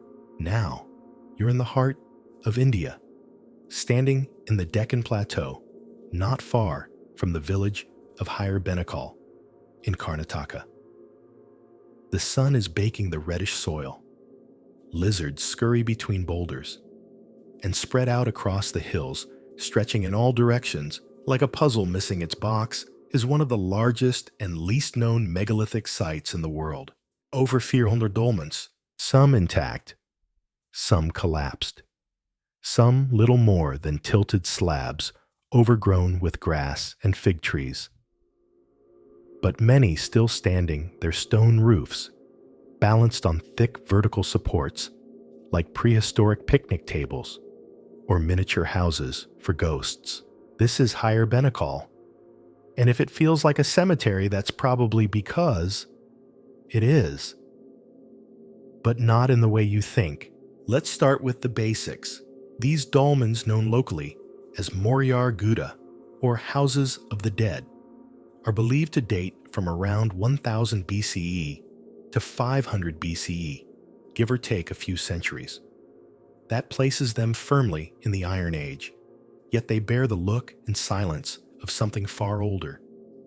They're built from massive granite slabs, carefully shaped and fitted without mortar, and arranged with a symmetry that defies the randomness of time. Some have portholes, circular openings carved into one of the walls, just large enough for a human arm, or maybe a skull to pass through. Others are sealed tight, their entrance slabs unbroken. A few are stacked with smaller dolmens placed atop larger ones, like stony layer cakes for ancestors. And then there's the landscape. Higher Benekal isn't flat.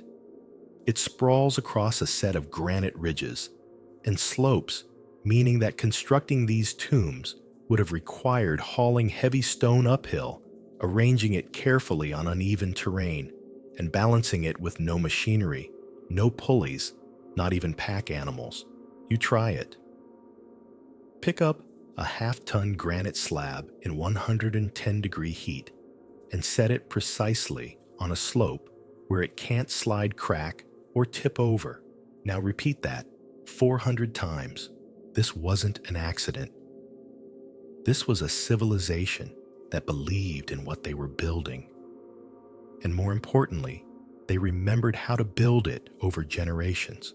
But what exactly were they building for? Most assume these are burial chambers, and that's mostly supported by excavation findings. Many of the dolmens contain traces of human bones, often fragmented, sometimes cremated, often accompanied by funerary pottery iron tools, beads, and other offerings. The bodies weren't simply buried and forgotten. They were installed, as if the structure mattered as much as the person. Some of the dolmens show signs of being reopened, possibly to add new burials, to retrieve bones for secondary rites, or to deposit new offerings. It suggests a long-term relationship between the living and the dead. Not just one funeral, but a tradition, a cycle. And while most of the chambers are small, big enough for 1 or 2 occupants, some are communal, indicating that certain groups may have shared burial spaces, or that ancestors were grouped by kin rank or ritual significance. Then there's the porthole mystery. Why carve a circular window into a stone tomb? Some say it was practical, used to slide bones or offerings in after decomposition had run its course. Others believe it was symbolic, a spiritual vent, a passage for the soul, or a portal for communication. Whatever the reason, you can't stand in front of one of those holes and not feel like you're being watched from both sides. Historians still debate the identity of the builders. There are no inscriptions, no statues, no definitive markers to pin them to a known culture.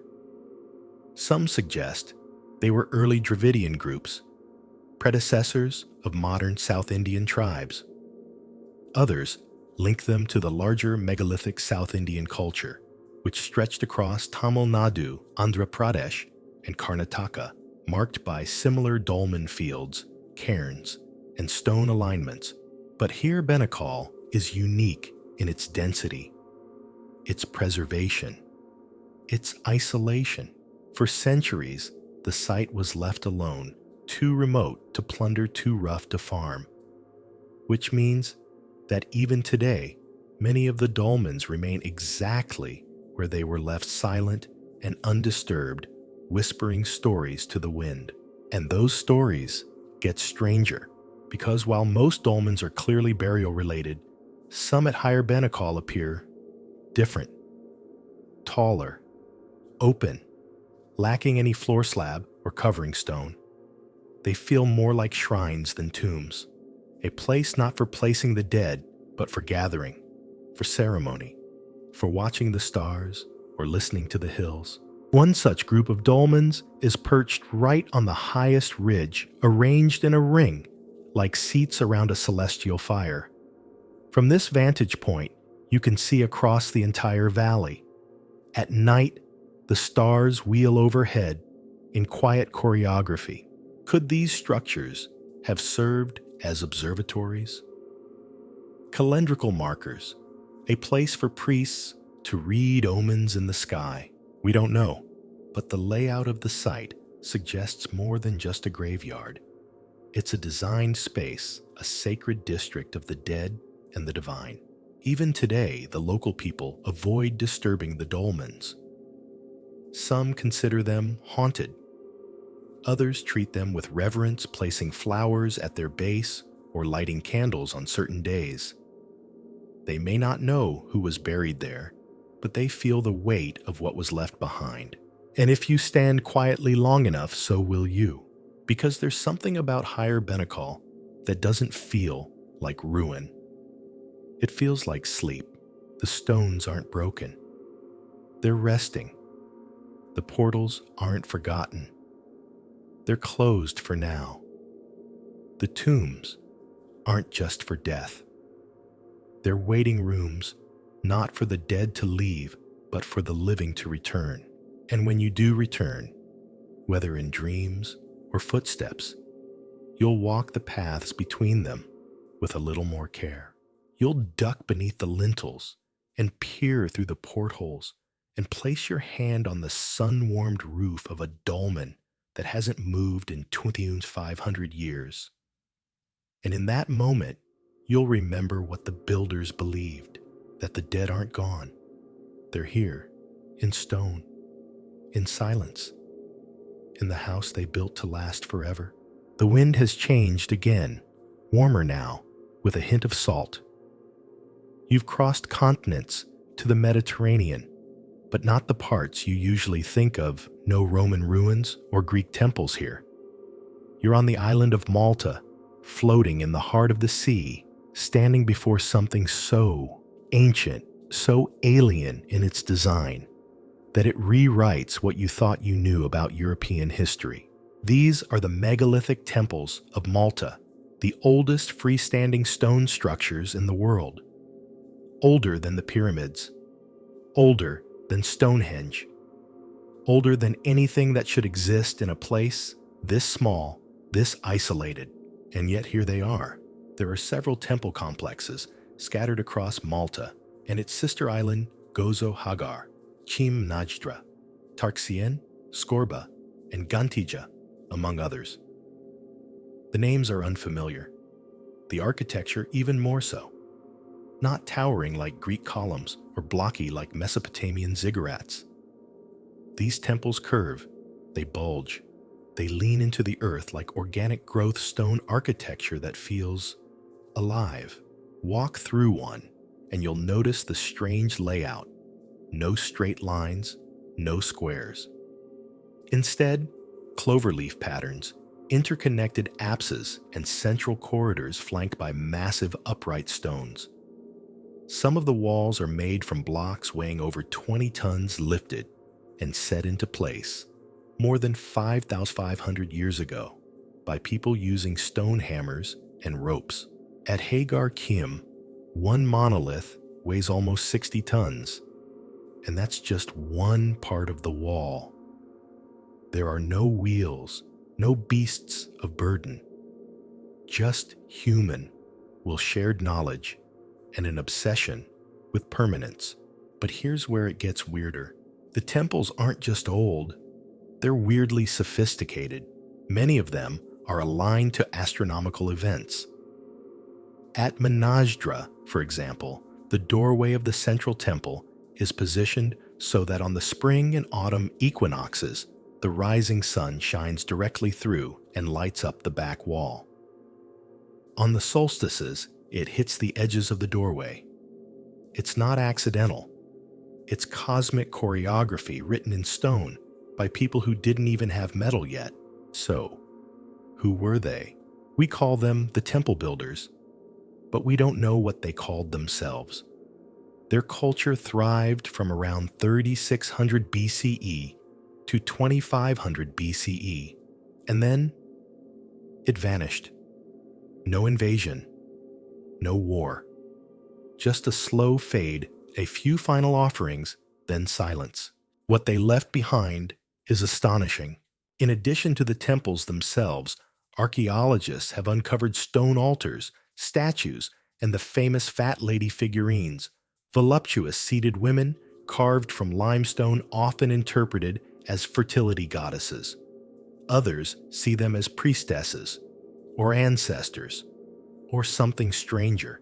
There are also carved spirals, animal reliefs, and what appear to be oracular chambers where a priest or priestess could speak from behind a screen of stone, their voice amplified and distorted by the acoustics of the chamber.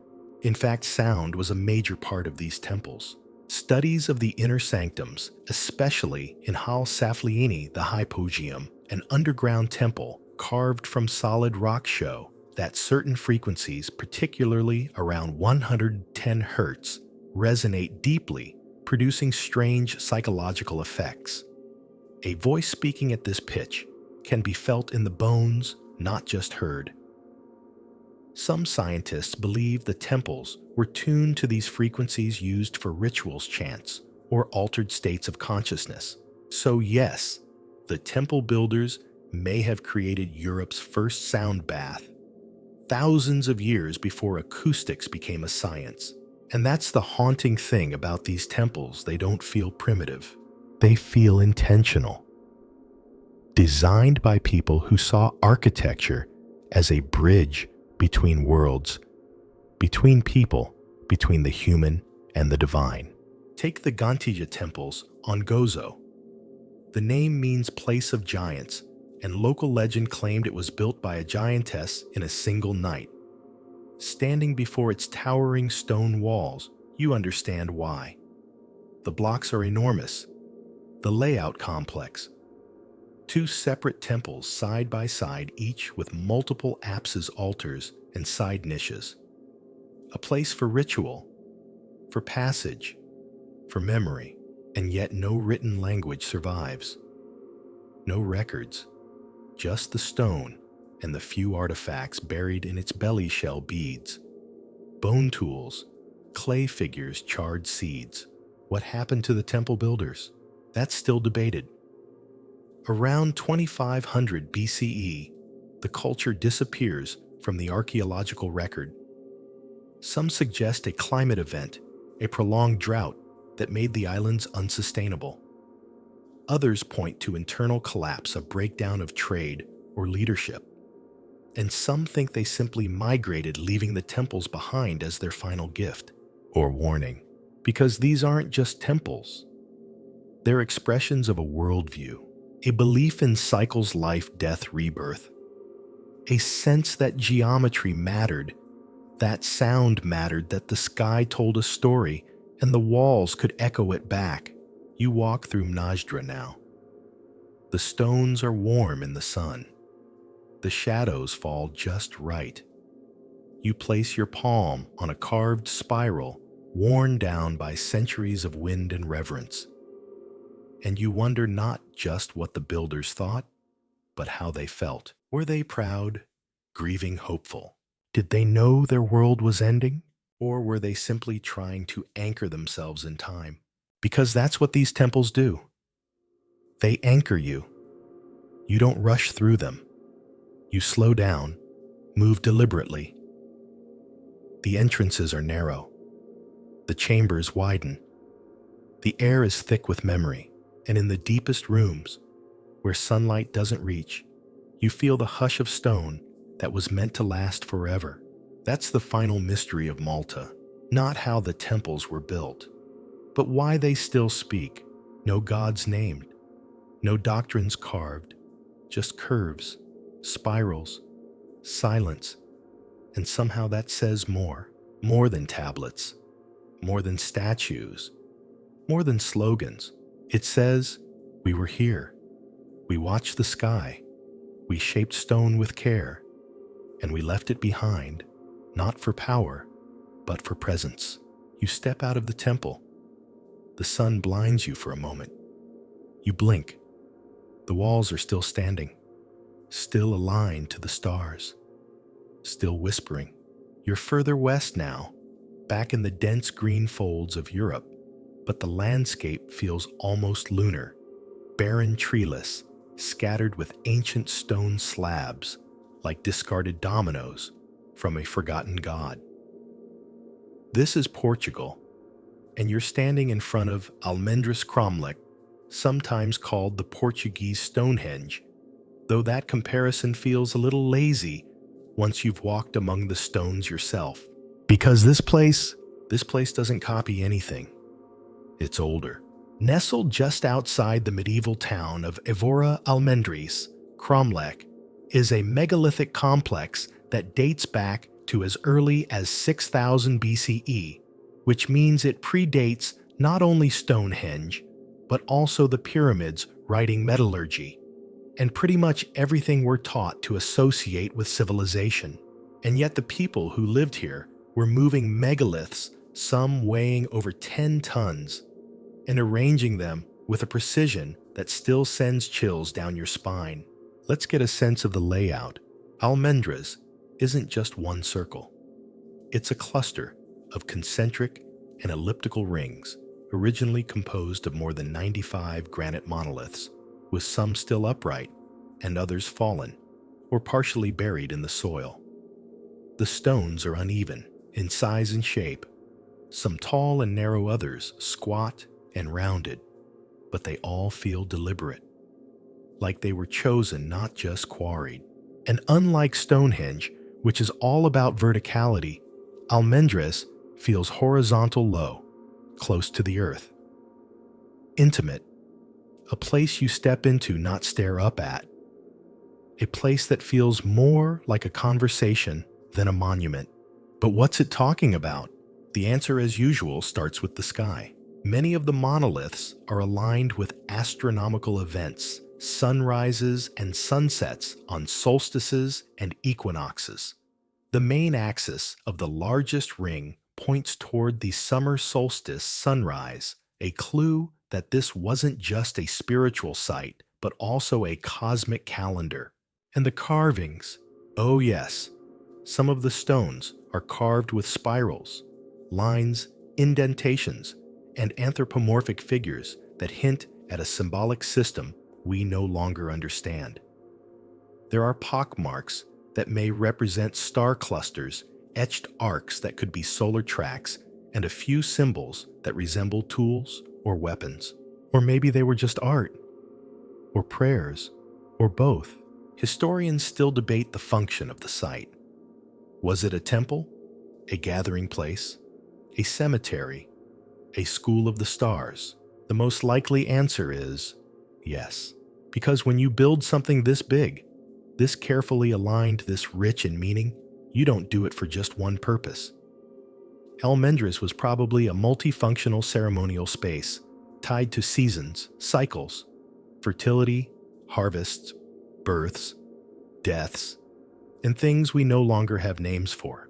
It was a place to measure time, to hold rituals, to remember the dead, to honor the earth, to speak to the sky.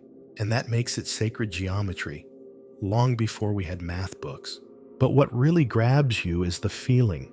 You walk between the stones, the grass brushing your legs, the air thick with bees and heat. There's no signage, no velvet rope, no laminated timeline telling you how to feel. Just you and the stones and time unspooling around your ankles. It's quiet here, not empty, but resting. As if the site is still functioning, still gathering data, even if we're not paying attention anymore. And here's something that might just keep you up tonight. Almendres is not alone. All across the Iberian Peninsula, there are hundreds of megalithic sites, stone circles, dolmens, alignments, many of them unexcavated or unknown outside of local tradition. And many are older than their more famous counterparts in Britain or France. That flips the narrative a bit. Because we like to think of history moving from east to west Mesopotamia, to Greece, to Rome, to Paris. But what if instead there was a lost Western tradition, a culture that rose, thrived, and vanished on the Atlantic edge of the world, a people who watched the stars, shaped stone, and built a calendar out of granite centuries before writing was even invented. You're standing in that calendar now. You place your hand on one of the stones. It's warm, rough, solid, and if you listen closely, you can almost hear the whisper of drums, the call of horns, the low chant of 1,000 feet stomping in rhythm. This was a place where communities gathered not just to worship, but to mark the turning of the world, because that's what stone circles do best. They freeze motion. They trap the sky in place just long enough to understand it. They take the chaos of time and carve a circle around it. And Almendres does this quietly. No giant lintels, no carved heads, just presence, stillness, symmetry, the geometry of memory. And yet no one teaches this in school. No Netflix documentaries, no Indiana Jones plot lines. Almendres is too quiet, too humble to compete with pyramids and cathedrals. But that's why it matters. Because it's still here, still doing what it was built to do. Face the rising sun. Hold the weight of centuries. Wait for someone to ask the right question. So you ask it softly, "What did you see?" And the stones say nothing. Because they don't speak in answers. They speak in alignments, in ritual, in patience. You walk back toward the tree line. The sun is low now. The shadows stretch like threads between the monoliths. And for just a moment, you're not in the 21st century anymore. You're in 6000 BCE barefoot, clutching a carved stick and listening for the sound of drums.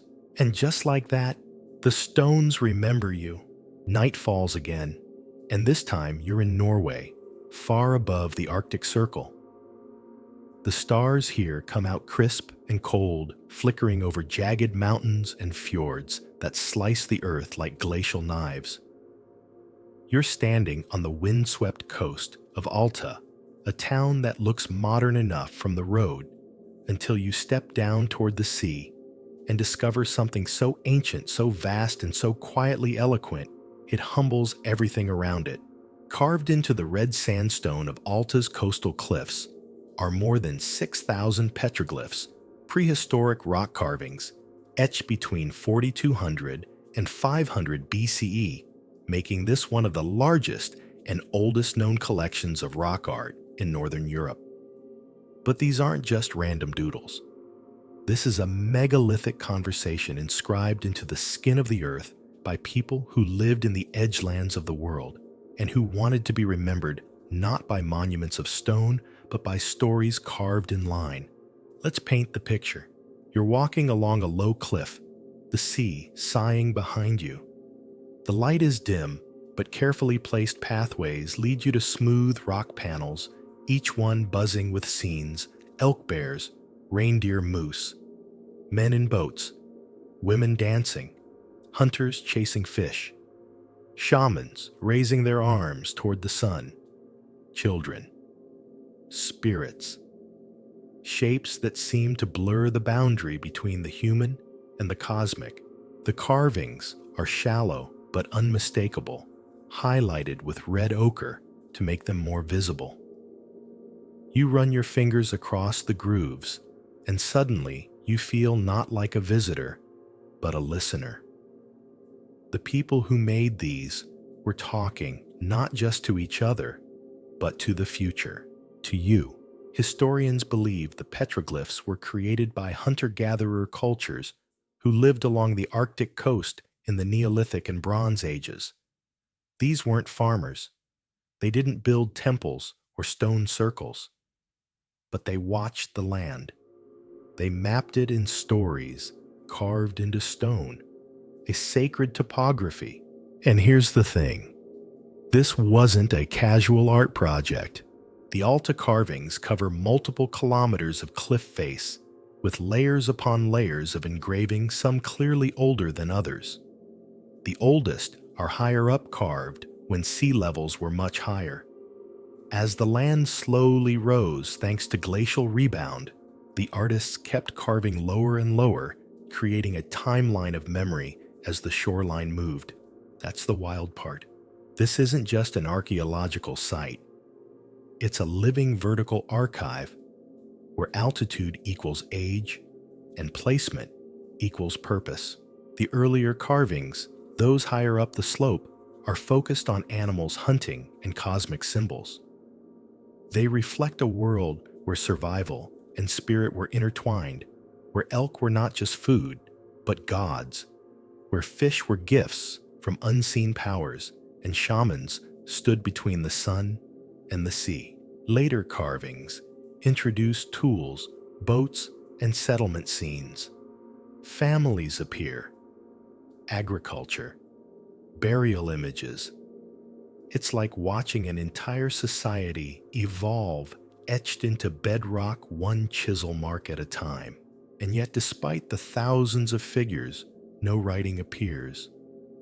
No names, no numbers, no alphabet, just gesture, symbol, shape. This was pre-verbal history, a civilization that remembered through repetition, not letters, through stone, not scrolls. And maybe that's more durable, because the carvings are still here, still readable. You look at one particular panel, a row of hunters in a boat, their oars frozen in mid-stroke, their heads facing a massive reindeer carved almost 3 feet tall. It's not drawn in proportion. It's drawn in importance. The animal is the center of the scene. The humans, merely participants. This wasn't just hunting. This was ritual. Some scholars believe Alta was a ceremonial site, a place where clans gathered seasonally, perhaps during the long Arctic summer, to share food, tell stories, exchange knowledge, and carve their experiences into stone.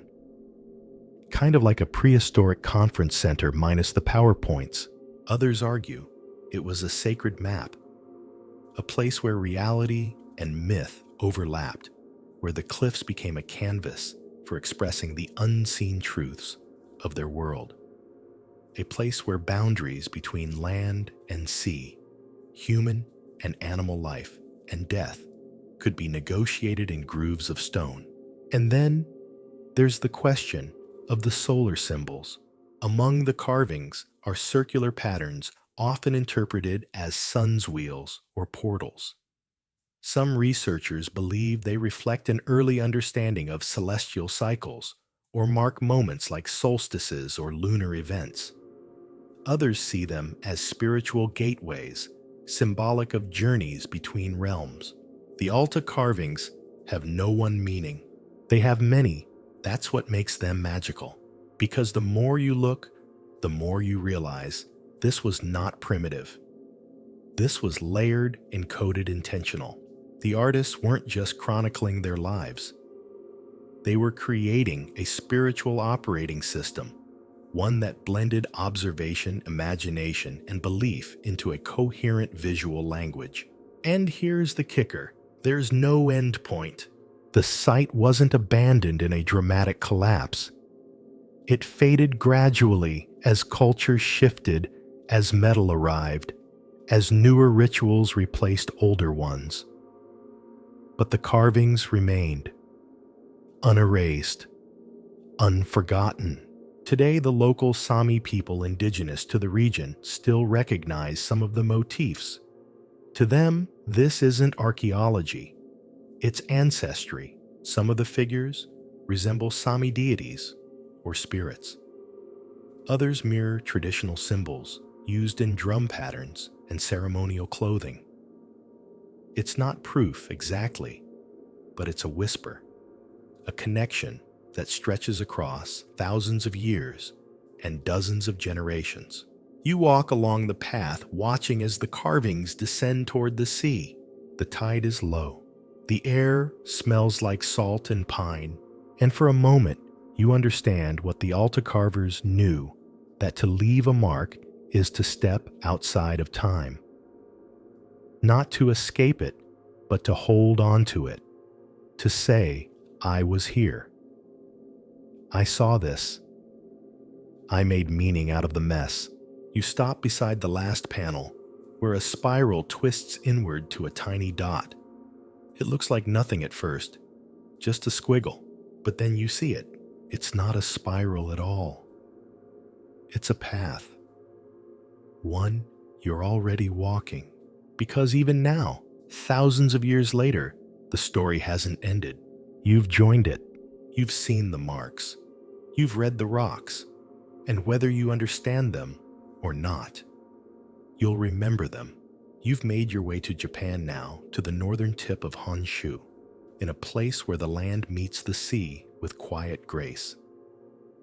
Here the forests are deep and the winters are harsh, but scattered across the hills of Aomori Prefecture is a site so ancient, so understated that it nearly slipped through history's fingers. It's called Sannai Maruyama, and it may be the most important ancient settlement in East Asia you've never heard of.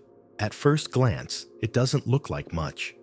Just a grassy field, a few reconstructed huts, and some timber pillars jutting out of the earth like old fence posts. But beneath your feet lies a 6,000-year-old village sprawling across over 40 acres, with evidence of permanent homes, workshops, storage pits, and even roads. Yes, roads used by a sedentary society centuries before rice farming ever reached this part of the world. Let's put that in perspective. This wasn't a farm town. It wasn't even an agricultural society. Sannai Maruyama was a hunter-gatherer village, a product of the Jomon culture, one of the oldest continuous cultural traditions in the world. The Jomon people fished, foraged, hunted, and stayed put for thousands of years. That breaks a lot of rules. We're told that permanent settlements came with agriculture, that you can't have social complexity without farming grain surplus or domesticated animals. But the Jomon shrugged at that rulebook. Instead, they built homes from timber and clay, dug deep pits for food storage, and organized their society around craft ritual and memory. And they left behind a record like no other. Excavations at Sannai Maruyama have revealed more than 700 pit dwellings, some with multiple rooms built in a hexagonal pattern with thatched roofs and fire pits in the center. These weren't makeshift shelters. They were homes cozy designed and reused across generations. The site also contains workshops for pottery stone tools and weaving, as well as cemeteries, and what appear to be ritual spaces, including a large 6-post structure rebuilt in the modern era as towering wooden pillars like a prehistoric scaffold pointing to the sky. That structure, it's believed to have been a watchtower or perhaps a ritual observatory. The posts are aligned with solar positions, suggesting that the Jomon may have tracked seasons or even celestial events long before it became fashionable in ancient Mesopotamia. And then there are the artifacts. Oh, the artifacts! Sannai Maruyama has yielded tens of thousands of items: lacquered wood combs, shell bracelets, bone needles, clay figurines, and some of the earliest known examples of woven fabric in Japan. There are exquisite pots decorated with cord patterns. Jomon means cord-marked, some featuring faces, swirls, and flame-like rims that look like they belong in a modern art gallery. This wasn't survival. This was style. A people with enough time and surplus to create beauty for its own sake. Even more mind-bending, they weren't alone. The Jomon culture extended across most of the Japanese archipelago and lasted for more than 10,000 years, one of the longest-lived cultures in human history. While the Egyptians were still learning to stack bricks, the Jomon were already mastering ceramic artistry, experimenting with food preservation, and based on DNA evidence trading across great distances. Yes, trade.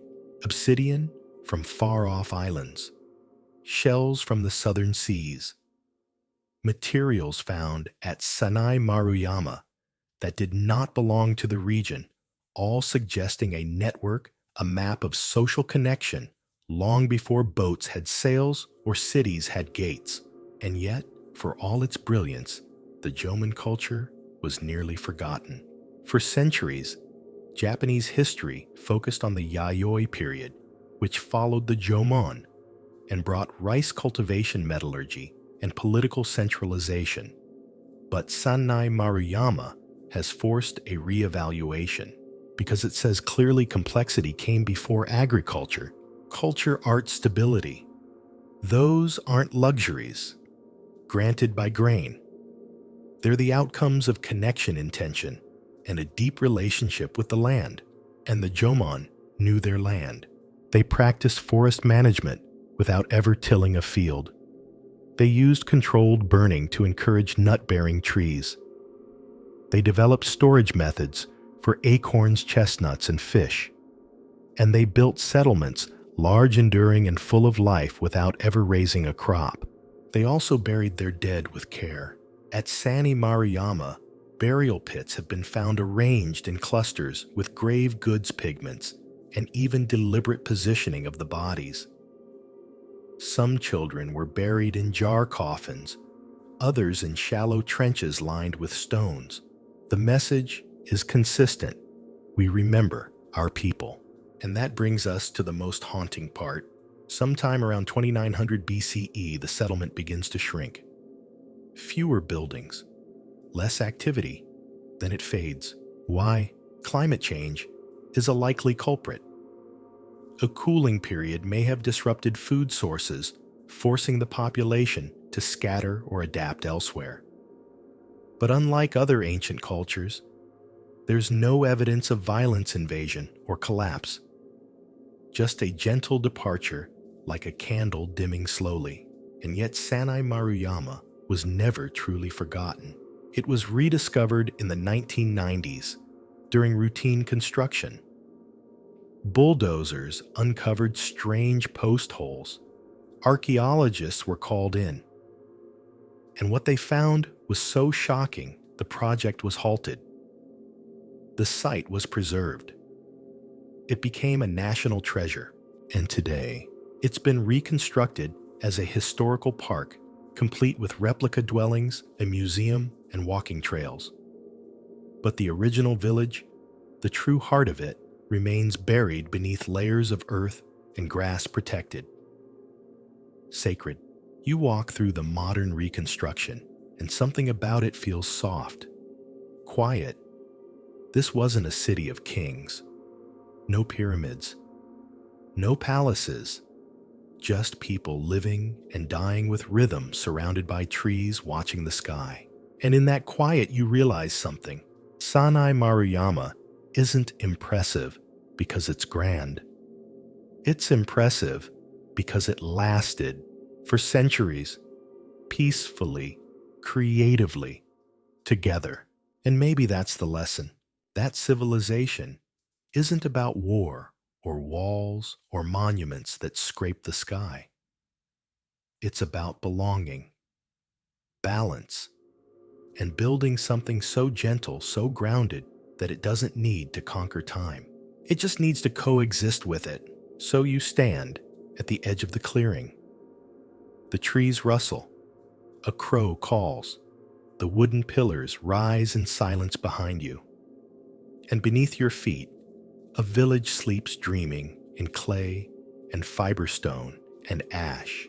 Not gone, just quiet. And maybe still watching. You step away from the forests of Japan and into the highlands of Central America. The air grows dense again, hot thick, with the smell of damp vegetation and sun-baked stone. You're deep in the Guatemalan jungle now, where vines dangle like ropes and howler monkeys call across the canopy like echoing drums. And somewhere in this green maze, the trees part just enough to reveal a stone staircase half buried in soil reaching into the sky. Welcome to El Mirador. It means the lookout in Spanish, and it earns the name. This is a city that once looked over all of the Maya lowlands, built not on a mountain, but with one. Its heart is La Danta, a pyramid so massive it rivals the Egyptian ones in sheer bulk, perhaps even larger by volume. Yet it remained unknown to the modern world until the 20th century. Yes, a city of pyramids lost in plain sight for nearly 2,000 years. And the strangest part, it was built long before the famous Maya cities like Tikal Palenque or Chichen Itza. El Mirador was at its peak during the pre-classic period around 800 BCE to 100 CE, a time when much of Europe was still in the early Iron Age. While Rome was still bickering over how to become an empire, El Mirador had already constructed one of the most massive urban centers in the world. Let that sink in. You're standing among what was once home to hundreds of thousands of people, connected by wide causeways, elevated limestone roads, some stretching for more than 20 miles through thick jungle. The entire city sprawled across 10 square miles with dozens of pyramids, plazas, water reservoirs, and monumental architecture that still defies easy explanation. The jungle tried to take it back, but the stone refused. And here you are now, staring up at La Danta, the pyramid so massive it takes nearly an hour to climb. You won't see ornate carvings here. No elaborate friezes or glyphs on every surface. What you see is mass and silence, huge blocks stacked with inhuman patience, forming one of the largest monuments humans have ever built. And that's the mystery why. Why did the Maya centuries before their classical golden age even attempt something of this scale? And more importantly, how? Because this was not easy land. The Pétain Bassin is swampy, humid, overrun with insects prone to drought and flooding alike. And yet, El Mirador flourished here. Why? Because the Maya weren't just brilliant builders. They were ecologists, hydrologists, engineers. They created complex systems of water management reservoirs, catchment basins, even water filtration. They fertilized their fields using swamp muck and forest compost, transforming harsh landscapes into productive farmland. Their urban planning incorporated elevated walkways, proper drainage, and hierarchical zoning kings in the center, laborers along the edges. But even with all that skill, the why behind La Danta lingers like jungle mist. Historians still debate its purpose. Was it a temple? A tomb? A political statement? A myth made stone? Maybe all of them. One theory holds that La Danta and other early pyramids were designed as cosmic mountains, symbolic recreations of the sacred peak where creation began connecting the underworld, the human world, and the heavens. Climbing such a pyramid wasn't just an architectural feat, it was spiritual ascent. But there's a wrinkle. Unlike later Maya pyramids, La Danta lacks inscriptions. No carved names, no record of kings, no dates, just stone. Quiet, anonymous, imposing. It's almost as if the builders weren't trying to immortalize themselves, but something else, an idea maybe. A myth, a truth too sacred for names. And then it was all abandoned by the time the classic Maya were building cities like Tikal and Copan el Mirador had already declined. By 150 CE, it was virtually deserted. No war, no fire, just a long, slow fade. Why? It's the same story that echoes across ancient civilizations: environmental pressure, deforestation, soil exhaustion. The very scale that made El Mirador magnificent may have also made it unsustainable. But even in ruin, it still teaches. El Mirador reveals that the Maya were already masters of monumentality long before their classical age. It shows that you don't need bronze steel or wheels to build an empire. Just vision coordination and a belief so strong you're willing to reshape the earth to reflect it. And it shows something else, something quieter. That history isn't linear. That greatness can come early, vanish, and then be rediscovered by people who never knew they were inheriting someone else's forgotten genius. Because the classic Maya, they didn't mention El Mirador. No references, no myths, no acknowledgement. It's as if they'd forgotten it ever existed. Which means that for centuries, Ladanta loomed in the jungle, this enormous vine-wrapped pyramid of silence, watched only by parrots, bats, and jaguars.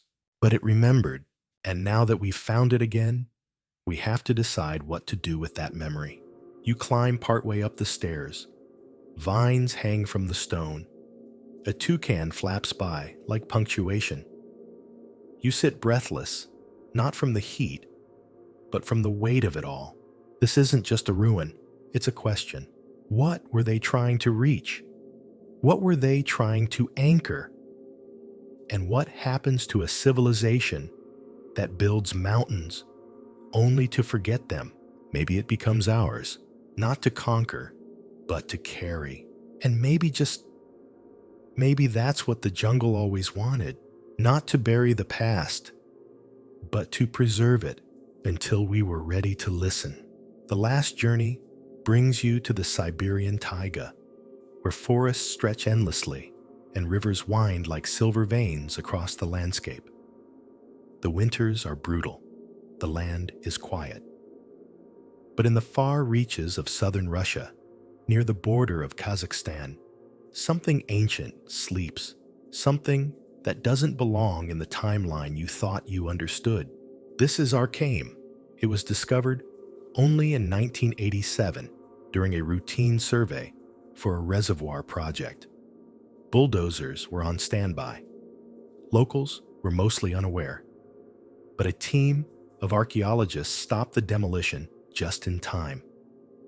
Because what they found under the soil wasn't just a settlement. It was a city, a circular city, perfectly designed, older than the wheel in some parts of the world. Archaim is a fortified settlement dating back to around 2000 BCE, part of what archaeologists now call the Sintashta culture. It's been dubbed the Russian Stonehenge, but honestly, that's selling it short. Because Archaim isn't just a collection of stones, it's an entire city grid planned down to the last beam and trench. Imagine this, 2 concentric stone and wood walls forming a near-perfect circle with 35 semi-subterranean homes built between them. Each home had hearths, storage pits, wells, and access to a central drainage system. That's right indoor plumbing 4,000 years ago. The city was oriented astronomically. Its axes aligned with solstices and equinoxes. Sight lines from its center marked the rising and setting of the sun, the moon, and even significant stars. Some researchers have described it as an observatory, not just a town. But it wasn't a peaceful utopia. Archaim's walls were fortified. Trenches surrounded the outer barrier. The entire complex seems designed not only for observation, but for defense, suggesting a culture that understood both the stars and war. And here's where things get especially weird. The Sintashta people who built Archaim were among the earliest cultures to develop chariots. Real wheeled horse-drawn chariots, not wagons, not sleds. Chariots designed for speed for maneuvering in battle. In fact, the earliest known chariot burials, complete with sacrificed horses and bronze weapons, come from this region. That rewrites a lot of history, because the typical narrative puts chariots in the hands of Egyptians or Hittites first. But Archaim, along with other Sintashta sites, pushes that timeline backward. It suggests the technology may have originated here in the Eurasian steppes and then spread outward east and west. So who were these people? They left no writing, no monuments, no pyramids or statues. But their graves tell a story. Warriors buried with their weapons, children buried with jewelry, elders buried with respect.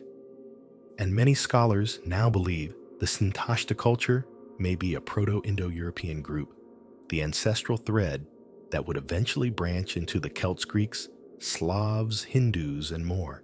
If true, that makes Arkham not just a forgotten city, but a cradle of culture, a place where language, myth, and memory began to take form, some of the oldest roots of the Rig Veda. The ancient Indian text may trace back here through the symbolic role of horses, fire sacrifice, and sky watching. It's not just speculation. There are parallels in ritual, in burial, in cosmology. In the Vedas' fire, altars were sacred.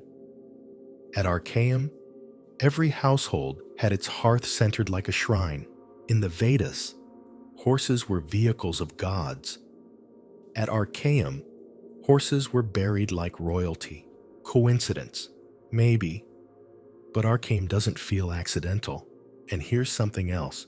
The city was abandoned deliberately, burned, carefully, as if following a ritual. Not destroyed in chaos, or conquered by outsiders, but closed like a ceremony coming to an end. Archaeologists believe the inhabitants may have moved east and south, carrying with them stories, rituals, knowledge, and then silence. For nearly 4,000 years, Archaeum lay hidden beneath the soil, forgotten even by the descendants of those who built it, until the late 20th century, when it re-emerged just long enough to confuse everyone all over again. Today, Archaeum is both a scientific site and a pilgrimage destination, not just for historians, but for mystics, astrologers, and seekers of all kinds. Some claim the city emits spiritual energy. Others see it as the original Aryan homeland. Others just come to feel the stillness. And standing here in the center of the circle, you get it. There's a hush, a symmetry, a sense that everything here was once known, measured, intended, aligned. You can almost hear the rhythm of hooves, the clang of bronze, the crackle of fires that haven't burned for millennia. You're not walking through a ruin. You're walking through a diagram, a blueprint of time, of motion, of celestial order. And maybe that's the point. Archaeum wasn't built to be remembered. It was built to remember the stars, the rhythms, the names of things we've lost. It's not flashy. It doesn't shout. But it sits like a whisper in the landscape, waiting for someone with quiet feet and curious eyes to step into its circle. So you do. And when you leave, you take a piece of its silence with you. Not a warning, not a lesson, just a memory. Stone and sky, fire and wheel, built, burned, buried, and now unearthed. Now that the journey's complete, let yourself drift. 30 ancient places, 30 echoes of something older than kings and flags and timelines written in textbooks. You've traveled across continents and oceans, stood in deserts where forgotten tombs still breathe, walked through jungles that swallowed entire cities, climbed temples that kissed the stars, watched shadows move through stone circles no one remembers building. And through it all, the pattern has emerged, not of one civilization, but of humans being human again and again. Building, aligning, honoring, and disappearing. They raised stones to follow the sun. They carved symbols into hillsides so the sky would remember them. They made art when they could have made only shelter. They built bigger than they needed. They believed the world was alive. And they left us clues, not instructions, but intentions buried in time. You saw circles in the British Isles, tombs in the Japanese forests, burial mounds where no writing ever lived, calendars made of pillars, stargates made of stone, and beneath it all, a quiet truth that maybe forgetting is part of remembering. That mystery is the language the past uses to speak. Now it's dark where you are. Your breath is slower. The world feels a little older, a little softer, a little more connected. The people who built these places never met each other. But now, through you, they have. You've gathered them in your mind, like glowing stones arranged in a circle. And just like that, you're part of it too. A watcher, a witness, a keeper of silent things. So close your eyes.